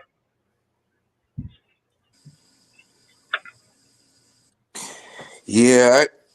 So hold on. So the caption of this says, "Black men, our youth need us. Lead with grace." So just real quick before I let y'all get it, I applaud this brother, but I'm not letting him in the house, especially still with his gun. Hey man, don't be stealing my comments. I'm trying to get in. Still with his gun, bro. He the king of stealing the comments. Look, I agree with this brother. I think that was a great little intervention or whatever. Two things. One, there's 2 chairs on that patio. We can sit out there and talk. Secondly, I'm not bringing you in my house. I'm not turning my back when you got a loaded gun.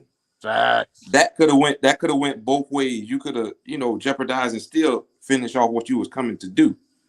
You would have had to put that on the ground, and then I would put mine on the ground, but keep it next to me, and we could sit down and have a conversation. Because I don't know, but I'm glad he was able to diffuse that situation and not have another brother getting smoked by another brother. Because we don't need no more of that. Go ahead, Mike. Yo, I love what I just saw. It was beautiful.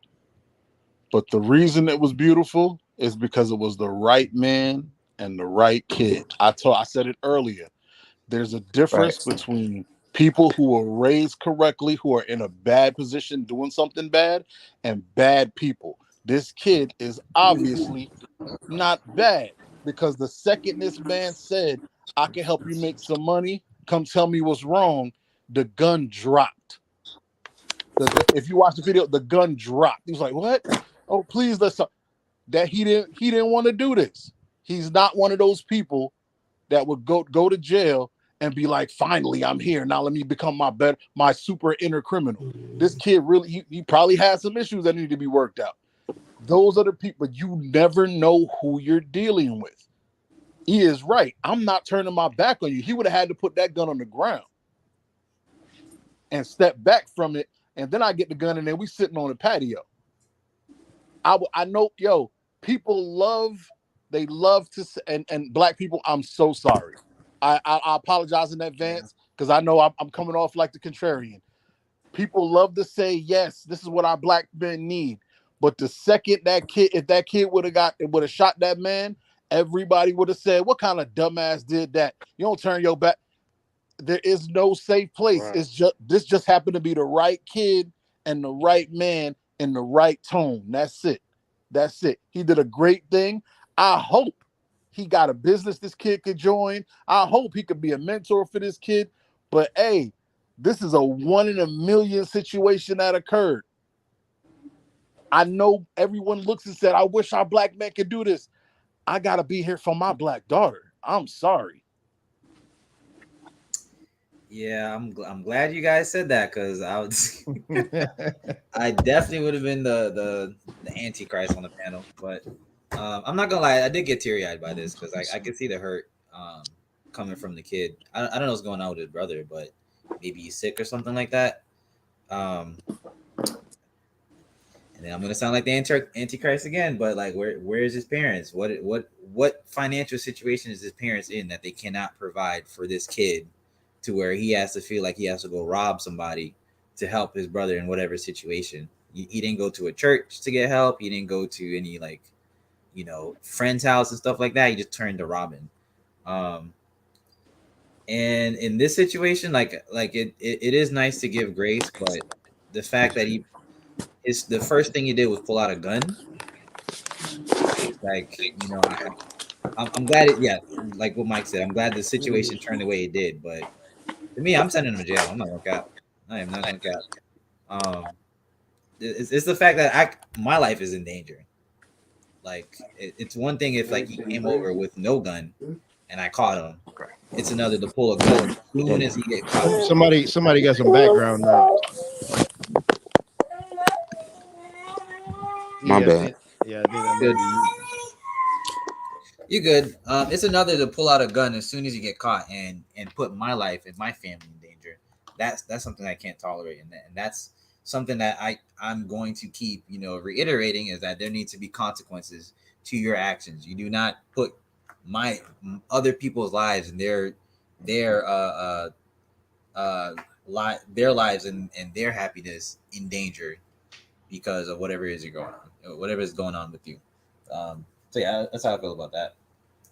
So I want to read a couple comments before I hear from MD. So Lim is saying dangerous, but glad it didn't go left. A lot of restraint shown here. We need more. We need more of trying to help our young men. We need more of trying to help our young men out trying to find another way than stealing. And I want to go down. Cliff says most of these kids are raised by the state. You don't know that for sure, Cliff. And then Bones Hendricks says soon as he mentioned getting money, the kids' tone changed.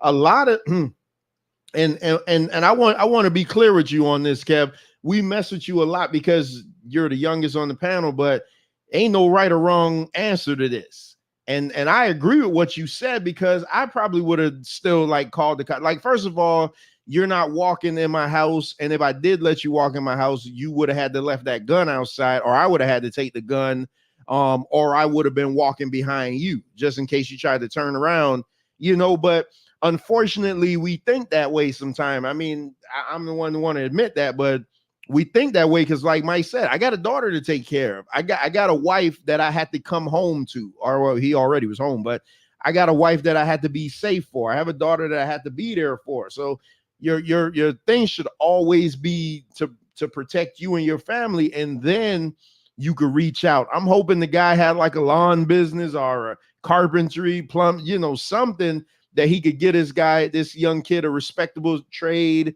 help him out with a job, help his brother out with a job, because obviously he was doing something for his brother, just to get him up off the streets, man. Like, not off the streets, but get him out of this life, man, because the only way, hell, at this age, man, doing shit like that, you only going to end up in the grave. That's it.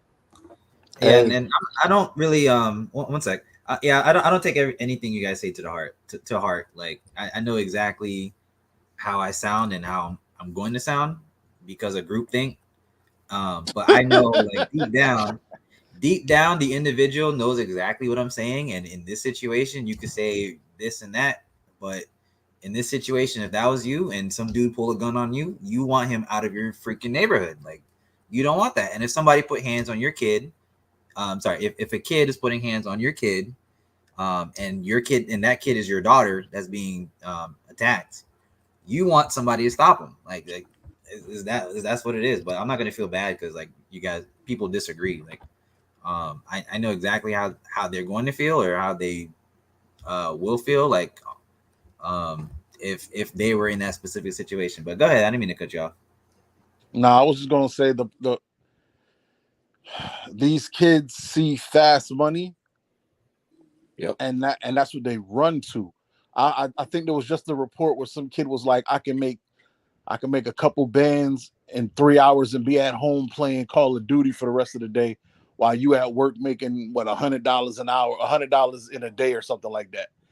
And he's not wrong, but they're young. They don't see that this is only going to last for a couple of years. You got to remind them, hey, every gangster movie, you feel me? Every gangster movie you love, every gangster movie you watch and you think is the joint, every gangster movie you look at and think is the shit, none of them dudes made it to 30. None of them dudes. Most of them died before 25. Most of them in jail. There's a reason all these gangsters getting out of jail at 40. Because they went to jail at 20-something. It's not a sustainable life. You might ball out of control for a couple, but you're going to go down for a lot more. It ain't worth it. I hope this man had a business. I hope he had something for this kid. Because I'm telling you, I've watched kids. When kids get locked up for the night at my job, I've walked in there and talked to them, had hour-long conversations at their door. And they just telling me. I've learned more about criminal life. I've had dudes try to sell me 223s through the prison cell, through the jail cell. Just, hey man, I'm telling you, all you got to do is walk around neighborhoods and check that's all he was doing. You walk around the neighborhood, people leave their car doors open, they leave their house open. You walk in, you grab something, you walk out, easy peasy. This is the life they think is what they want, but I'm telling you, the other side of it is not popping. The other side is not fun. Being told when you can take a shit, it's not popping. I promise you. I've had to grab kids and slam them and throw them in the room, and now you sit in the room with just shorts on when it's cold and lay on this wall, this extension from the wall made out of stone that you got to sleep on with no mattress. And that's going to be your life for the next 2 years. It's not popping. I hope y'all out there. I hope y'all listening. That couple, you got $10,000 in your pocket. You got $100,000 in the wall. That's you balling out of control. Cool. When you go to jail, Guess what? You can't use none of that. Any money you get in their account, they freeze that. You better hope it ain't the feds. The feds will take everything and say, this is evidence. You can't use it. There's a better way, gentlemen. There's a better way, young people. Fine. Kids nowadays value things that can be replaced than things that can't be replaced. Facts. They put more emphasis on, let me go get $1, the dollar. The dollar can lose value. It can be replaced. But when you start breathing, ain't no coming back from that. There's no coming back from that. That's need to be the emphasis. Hell, look at all these damn rich folks killing themselves. Mm-hmm. You got a billionaire, you $1 billion strong, and you miserable as hell. You can't buy it. Obviously, you can't buy enough punani. You can't buy enough houses. You can't buy enough boats. You can't take enough vacation. It ain't gonna never be enough by something that's made because you're trying to kill yourself to go get as much of this cotton, aka the dollar, that can be replaced and devalued. I don't know. We ain't teaching the value of the human life. Yeah. Nah, hey man, these guys going into they deep low baritone talk now. But Hey, my bad. Because we done hit that 3 hour mark, and I still got one thing left I want to do. So what get in there? I mean, it ain't really nothing I can, you know what I'm saying? Everybody eloquently said what it is. Like I said, it was a God saying that was the person that came out the door. Mm-hmm. Because I mean, here in the state of Georgia, once you brandish a weapon, I'm then authorized to shoot to kill. So I mean, your ass would have been blown off. You know what I'm saying? I probably would have had regret for it. You know what I mean? If he When I knocked on look a back hot, at if it, he but tried your to ass break would in have been blown another off. hot head, 2 hot heads. What if that owner was a hot head? Exactly. Well, Two hot heads. he got every right to be a hot Yeah, head. he That's got his every own. right to be a No, hot I'm saying, head. I'm just saying, what if, like you said, that was the right owner? What if the owner was a hot head, like he was a hot head? Disaster. Right. So, like you said, Well, that's the right person, that he knocked on the door. Yeah, at the end of the day, that's his Yep. home. You Yeah, know what exactly. I mean? And I'm calling the cops if at the very least, based on the fact that you now know where I live. Exactly. You know what I'm saying? I'm sorry. And you know I'm it's in my calling the house cops. now. Well, you ain't gonna know what's in my house.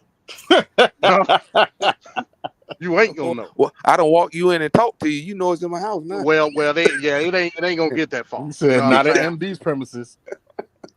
That's not gonna get that far. Once he brandished that weapon, that's it. Exactly. I mean, I hate it for him, but that's it.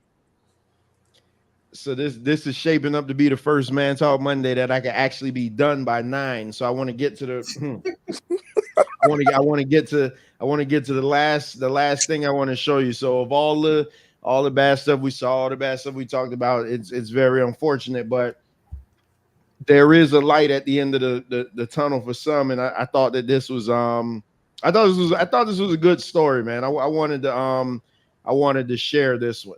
So let me pull that up. All right.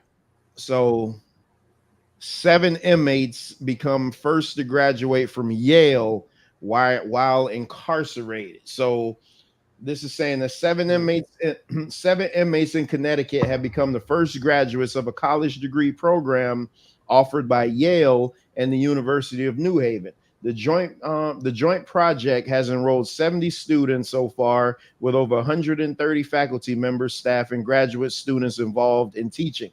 The program not only offers a chance for education, but also provides an opportunity for the inmates to pursue bachelor's degrees, offering them a second chance and a new path forward. So let me see. I can almost guarantee that was a Democratic state. And it's just pictures. It's just pictures showing. So I mean, Republicans ain't standing for that. But stuff like this is not. I mean, yeah, a lot of stuff we talked about is bad, but I mean, there at the end of the day, for some people incarcerated, there is some type of hope and some type of redemption. I mean, for this 12-year-old, who knows? You know, when this goes to trial, maybe the sheriff doing what he did may cause a it won't cause a mistrial, but it may cause him to get like a lighter sentence. Maybe he won't be tried like an adult. Who knows? But he may be able to get out in like 10 to 15 years. Who knows? Two quick questions. One, the guys that graduated from college, I'm assuming that they're like must be lighter sentence or have an opportunity to get out. One. Yeah, ain't gonna be nobody in there for life, because what the hell they gonna do with a degree? You know. But also looks like predominantly most of the people that's in the prisons are brown-skinned people. Where are the brown-skinned colleges doing something like this? That's something to think about. I got something. And where your HBCUs at? That's what he's talking about. I respect that's what that. I'm saying. I respect and why that. why is it? You know, it kills me how we think these Ivy Leagues are so much superior than, you know, all these other, like, you know, obviously this is America and they're going to be the cream of the crop according to American standards, but never mind, it's a whole nother argument. But go ahead. Hey, man, y'all killing me. Somebody always come and shit on something though. I'm about to do that. I'm about to do the one. Y'all killing me. You know damn well when they check that "have you been incarcerated" box on the job application, they Yale graduated ass ain't getting the job. Hell is wrong with y'all? I don't give a damn what college they graduated for. They ain't getting the job. They not coming out of San Quentin and working on a Forbes 500 list. It ain't happening. I don't care if you graduated from Yale. Y'all stop letting this BS try to put we're putting a Band-Aid on. No, they're not. They're gonna be at McDonald's, graduated from Yale, working at Burger King on the fries. Yeah. Miss me. It's a farce. Miss me. Yeah, I would say, Mike. Thank you. I would say we need more articles with like different races, because it's too hard to like defend this stuff, because like this is just I actually have an article. Oh, nice. Okay, cool. I was gonna say, like, it's too hard to defend this, because like it's making it seem like, you know, there's hope if you're like incarcerated. I think that the goal should be like, do not go to jail. Period. Don't go to jail. False don't do hope. crime. Hold on. This Kev is like, gonna get his first give one. Kev his bomb. There you go. Yay. Go ahead, Kev. Holy, I had to work for that one. There you go, Kev. False hope. Yeah, that's what I'm saying. Like, you should not go to jail. Period. This is gonna show black kids, like, yo, if I go to jail, like, I have a chance. It's like, if I go to jail, I can get a degree. If I sign up for the military, I can get a degree. I'm trying to close the show, and look who done jumped their ass up here. What's up, Venkat? What's going on, hater? What's up? Yo, why is he talking to himself? Hey, you just missed the communist meme, man. You late. No, I heard I was playing back. I was playing from behind. AEW hater has arrived. What's going on to the panel, man? Hey, what's Peace and up, blessings, man? brother. All right. Thanks for coming when I'm trying to shut the show down. What you got? You would say that, Trevor. You would shut it down. No, I enjoyed my time in West Palm Beach, man. I enjoyed my time. It wasn't as bad as I thought it was going to be down there. It was all right, man. It was all right. It was nice and big. It was kind of truck. I thought it was going to be packed down there. It wasn't like it was nobody around. I was like, okay, cool. You know what I'm saying? No, that's good. Hey, Cliff, I was up and down. I was up and down. What's the street called? Military Trail. Oh yeah. Very popular. Yeah. Oh yeah. Hey, Cliff make a good point. He's saying that's the Republican talking point. Get him, Cliff. He wondered if the prison had to pay the student loan debt. Yo, Republicans bad right now. I gotta pay for his Ivy League college. They gonna blow up. Actually, it went through New Haven. The state of Connecticut paid for it. I told you, Republican state. And also, Yale was able to list those inmates as part of the now defunct affirmative action plan. So it essentially took away slots from actual people that was actual black folks that was trying to get formal education at Yale. Damn, Take that in You see that? consideration. I You mean, see that? I try to do a heartwarming story, and y'all just come out and just Because it's man, take a he shit right. all over it. You know good well that has some different angles at it, T. Come on. Yeah, I know it's for it's optics. A lot of that is But optics. I get your intent. I get your intent though. I get their intent too, bastards. Oh, so well, hold on. So that's it for the show, y'all. Unless I know Venkat want to say something, but let me say this real quick. That's it for the show, y'all. I appreciate all you guys coming through, being so active in the chat. While I got Mike and Kev up here, there's a debate next Monday. Reginald Young and a newcomer, Peter Cox. Oh, this gonna be fire. Is coming over. The only reason I had to do it on Monday is because I can't get Reggie any other day. So I need to know what day we could do Man Talk Monday. Do you guys want to push it to Tuesday or Thursday or what? As long as it's after 5 p.m. So you just I available? like them Bible guys. They be but when you had them Bible conversations, bro, it'd be lit. Yeah, that well we have in the comments. Well, we having a Bible conversation tomorrow, but the actual Bible debate is next Monday. Oh, but hey, I got a real quick question. Come on, real white quick Jesus. question, Trevor. St. Louis. What tribe is St. Louis from? Gad, Do you know? he said. I think he said the tribe. No, of I'm Gad. talking about Indian tribe. Oh no, I don't know. Native I don't tribe. know. He'll be on tomorrow, so I'll ask him. I'm intrigued. Yeah, he'll be on tomorrow, so I. Where's he from? He from St. Louis? I'm assuming with that name, St. Louis. I can't, man. I don't want to say what I want to say, but I'll ask him tomorrow. Yeah, just come by tomorrow. He'll be here. Mike, shut up. So Mike, you never answer. What day will work?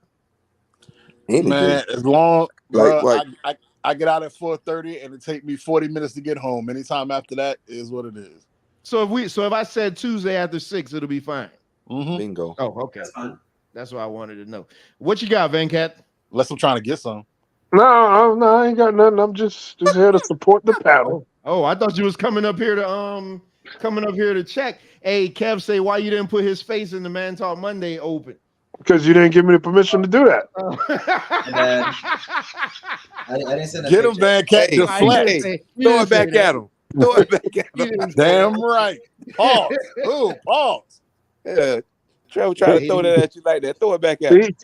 He wants to be super protective of who's up there.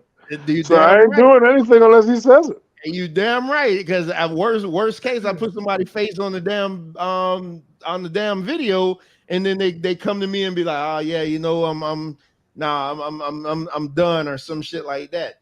You know what I mean? So hell no, you got to put your time in. But Kev done put in what? About how many shows you been on, Kev? About 6, 7? Yeah, 6 or 7. Yeah, once you hit that sweet spot of 10, you'll be good. Wayne already let me know earlier though. Wayne been in a lot of meetings lately, so he wasn't gonna be able to come by. But yeah, man. But yeah, I appreciate you guys coming on. 9 o'clock. Shit, couldn't do it. So yeah, but tomorrow 4 hours long. Tomorrow we got the open biblical discussion. Everybody favorite Bible thumper Jansen gonna be here tomorrow. So y'all know that's always a good time. Lance will probably show up because any opportunity Lance get to talk, he gonna take it. Wednesday we got Wrestling with Reality. We're gonna go over the Money in the Bank. No, Money in the Bank already happened. I mean, hey, bro. SummerSlam. Yeah, we're gonna go over the SummerSlam preview. Plus, I got a couple of shows from this weekend that I want to go over myself. So. Y'all tune into that. You need to stop sleeping on Collision. Collision is made for you. You would love it. That what show you think I'm going over? My dude. The last the last show we did really freaking good. I don't know what the hell was going on with that. But yeah, so we got that. Then Friday we got Tape Fist Politics. Huh? It's called Tape Fist Politics. Talk to him, Cat. That's what happened. They got real political on that show. Oh, we did do the political. Right. Yeah, we did That's do the probably political. that's probably what's doing it. No, I think it has something more to do with that AEW thumbnail, to tell you the truth. But either way, y'all keep watching. Friday at midnight is the official launch of Straight Talk Sessions After Dark. This past Saturday, we did the soft launch, no pun intended. Mike came on and pissed off the whole LGBT community. I do that. So we got the official launch this Friday at midnight. That's gonna be, we'll see how it goes. It's gonna be a once a month show. SummerSlam is this weekend, but we're not reviewing it till Wednesday because the show not gonna be over until midnight. So I'm not staying up to review that. So we'll have to hit it on next week's show. And then we had a debate on Monday, Reginald Young versus Peter Cox. I'm telling y'all, if y'all like chaos, I'm not gonna let it get real chaotic. But whenever these two debate, they've been debating on other panels. So they said that they wanted to do it over here. The shit gonna be chaotic. Let's just put it that way. Because them two, when they get together, is just a bunch of chaos. So, and I'm here for it. Y'all know me. So that's all I got. I gotta go eat my dinner. So sure. I should. Y'all want me to just leave y'all up here and? Nah, man, hey, you close it out, bro. I appreciate it, man. Big facts. You running our mouth for hours. Just close it out. And we all got together. Hey, but there's y'all go check out that MD's think box from today. I think he did it today. I watched it today. I don't know when it was from, but yeah, y'all check that out. At the beginning he was talking about vegan, and I agree with everything you're saying. And a vegan has yet to show me that I ain't gonna say they have yet to show me that they're that much more healthier and that they live that much longer than us meat eaters. They can't show me that. And he's definitely going to break down. He said he was going to break down the curriculum. You said the curriculum, the Florida's curriculum, right? Yeah. I'm going through it tomorrow. Yeah. Florida curriculum. I find it quite hypocritical with some of the stuff that I saw. So I'll be going slavery wasn't that bad. It really wasn't. But the Holocaust was. That's all I'm gonna say. Facts. I almost said something, but I'm not gonna. There was a debate topic that I was gonna pose, but I know nobody was gonna take it. What was worse, the Holocaust or the transatlantic slave trade? Slavery. Do you know? Yeah, the board that came up with that curriculum is majority black. Wow. I'm disgusted. So you doing a slideshow presentation? Not necessarily a slideshow. I am going to bring up some of the points within the actual curriculum, though. So I'm gonna bring up the particular standards that they have because they got it broke down from K all the way to 12 for each curriculum. So what time? I don't know yet. I don't know. It all depends on when I finish tomorrow, but it'll definitely be tomorrow though. Yeah, because we doing the Bible show tomorrow at 7 my time. So I mean, it'll probably be later. Like it'll because I want to see that because like I said, I know how ham y'all get, especially if Lance that Negro crazy. Yeah. So Lance, I'm be watching that. But so it'll probably be late. All right, and then Yanga. So you'll probably have to check the replay. Yeah, Yanga probably gonna fire something up tomorrow on Yanga Words, and I'm still waiting for word from Vancat to see when they're gonna do the Tape Fist Politics. That's on Vancat, so I just want you to know Trevor sabotaging. You can do Tuesday. He's talking about sabotaging. Yeah, I think Tuesday would be. I want to say Tuesday or Thursday would be the best day. And I know you say you're gonna start being off on Tuesday. No, I'm not gonna be off, but I will be. Like for instance, I'll be working a different time, so I'll be out by 3. Oh. Usually on a Tuesday, I'm out by like 8 or 9 sometimes. Oh shit, that's perft. I'm mad at your wife. Why? She made me not you. I'm talking about Trevor. She made me watch this goofy series, 20-some episodes, and I still ain't have no time for this show. What? The what's the name of that one? Break up. Oh, okay. Made me watch 20-some episodes. I hate everybody, and I need to get this vitriol out, and I ain't heard no times yet. Oh, y'all supposed to be reviewing it. Yes, I want to hate the world. I hate every single well, character. I'm pretty sure she's still listening, so y'all have to get a time. Yeah, but Venkat, Tuesdays would be great because the Bible guys, they could go to Thursday or whatever. So you could it's just that whenever Reggie's gonna debate, though, it has to be on a Monday just because that's the only time he's not preaching. So So that's the one time that he needs. But besides that, we all good. So just let me know. If y'all want to run a soft launch or whatever. Just hell, that wrestling show, and there's a drop that MD did on two wrestling shows ago. I gotta clip it so I could put it in my sound box. Man, MD went the hell off. I just haven't had a chance to record it yet because I've been so busy. But it's gonna be on here soon. And I got the timestamp and everything from when he said it. So I got to get that. Nini's saying, Trevor too, but we have to decide a day and time, Mike. I want to make sure the Shaka gets finished watching it. So yeah, man, y'all do y'all thing, man. But definitely Venkat, just let me know when you're ready. Yep. I gotta finish up a few things, for videos I'm working on, and I still gotta do this countdown thing. So I'm juggling a lot, but yeah, I'll let you know. And I need a topic, Venkat. I need a topic.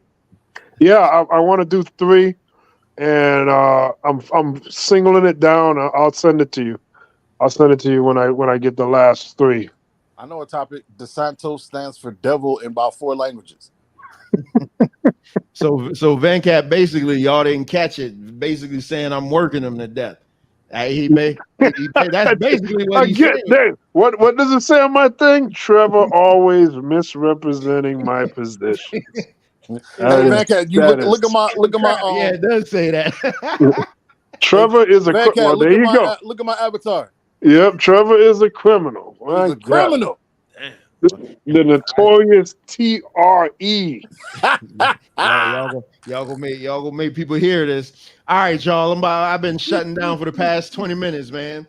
Let me go skim through Monday Night Raw because I know it ain't gonna be any good. Nope. All right. Mike, did you hear my review for that that AEW that Revival versus Bullet Club Gold? No. Oh man, come on, man. I reviewed that match. Man, I gave that match what I gave it, Venkat, like 8.5 stars. If not higher. Yeah, the only reason I didn't give it higher because it had commercials. Like, had it been on pay-per-view, it probably would have been 10 stars. Bro, I'm telling you, Collision was made for you. Yeah, I'm starting to realize that. I gotta watch. Hopefully I can get it finished before. You know what? I'm gonna start watching it now. I ain't gonna watch Raw. Hopefully I can get it finished before on Wednesday. All right, fellas, let me go and get out here for like the 5th time. All right, I'm gonna go be a parent and love my baby. I appreciate that, Tequila. All right, bless up. All right, peace. All right, peace, everyone. Love you, Key Tot. I was cooking Yanga, by the way. Just had to say that. Oh man. All right. I'll leave you with these words. Oh, y'all get the hell out of here. Y'all trying to do my closing. All right, peace, E. Oh, he probably don't know how to take himself out. Oh boy. Well, Straight Talk Society, there you have it. Another fantastic episode of the Straight Talk Sessions, episode 29. We've done 29 of these Straight Talk sessions, and I think this was a tremendous show. The state of emergency, and I think we really touched on the juvenile justice system pretty well. Major props to Yanga and MD for coming on. That was awesome. You know, them coming on and adding in their viewpoints. Big shout out to E for coming on. You know, E rarely gets to hit the panel, but when he came on, you could tell he wanted to get his spiel off. Like I always say, he wanted to get his shit off. But you know, I'm here for it, man. Panel's always open. This is a open panel discussion on any show that you see me on, with the exception of the UFC shows. Because those guys like to keep it, you know, just them reviewing the shows, and I'm okay with that. Speaking of UFC, you guys make sure and go back and listen to the UFC 291 review that we just did last night. Just go back and check everything, man. Saturday night, I showed, you know, how I have everything broken up in playlists. Y'all go ahead and just check it out, man. There's something for everybody. You may not like this show, but I'm pretty sure something we did you will like. I mean, if you're a female and you don't care for, you know, this type of talk, make sure and hit that Pour Your Heart Out tab and listen to one of those shows, and let those women bless your life. But yeah, tomorrow night we have the open panel Bible discussion. Jansen Williams will be by, Duran. St. Louis is going to be by, you know, it's open to anybody, whoever else wants to come on. Wednesday, we got Wrestling with Reality. Friday, we have the official first episode of Straight Talk Sessions After Dark. Then Monday, we had a debate between between Reginald Young and Peter Cox. So we got a bunch of stuff going on. And I know Pour Your Heart Out is working on another episode as we speak. So we got a lot going on. I just got emailed the proposition for the debate Monday, so it is on. So, you know, really, really excited about that, especially having Peter over here in this environment is going to be something very interesting. So peace to everybody in the chat, man. Y'all were really, really, really live tonight, man. I appreciate that. Like I say, we're not a big channel. I don't profess to be a big channel. I don't profess to be the smartest man in the world. It is what it is. I just try to entertain you, and hopefully something that I say or something that one of my panel guests say will enlighten you or make you at least be like, huh, you know. So we always appreciate that. So with all that being said, I leave you with these words. Always seek out the truth for yourself, because if not, you'll fall victim to other people's interpretations of them. Until tomorrow night. Peace. Why are you so aggressive, black man? I'm like, it's a no-win. Always aggressive. Always aggressive, black man. What's up, man? Wayne. Mike. Oh, okay. Hey, man, cut the sexiness out, man. Ain't no women on the panel. Man, we on here talking all sexy. He just goes on. He just went off on you like that, just for no reason. Yeah, man.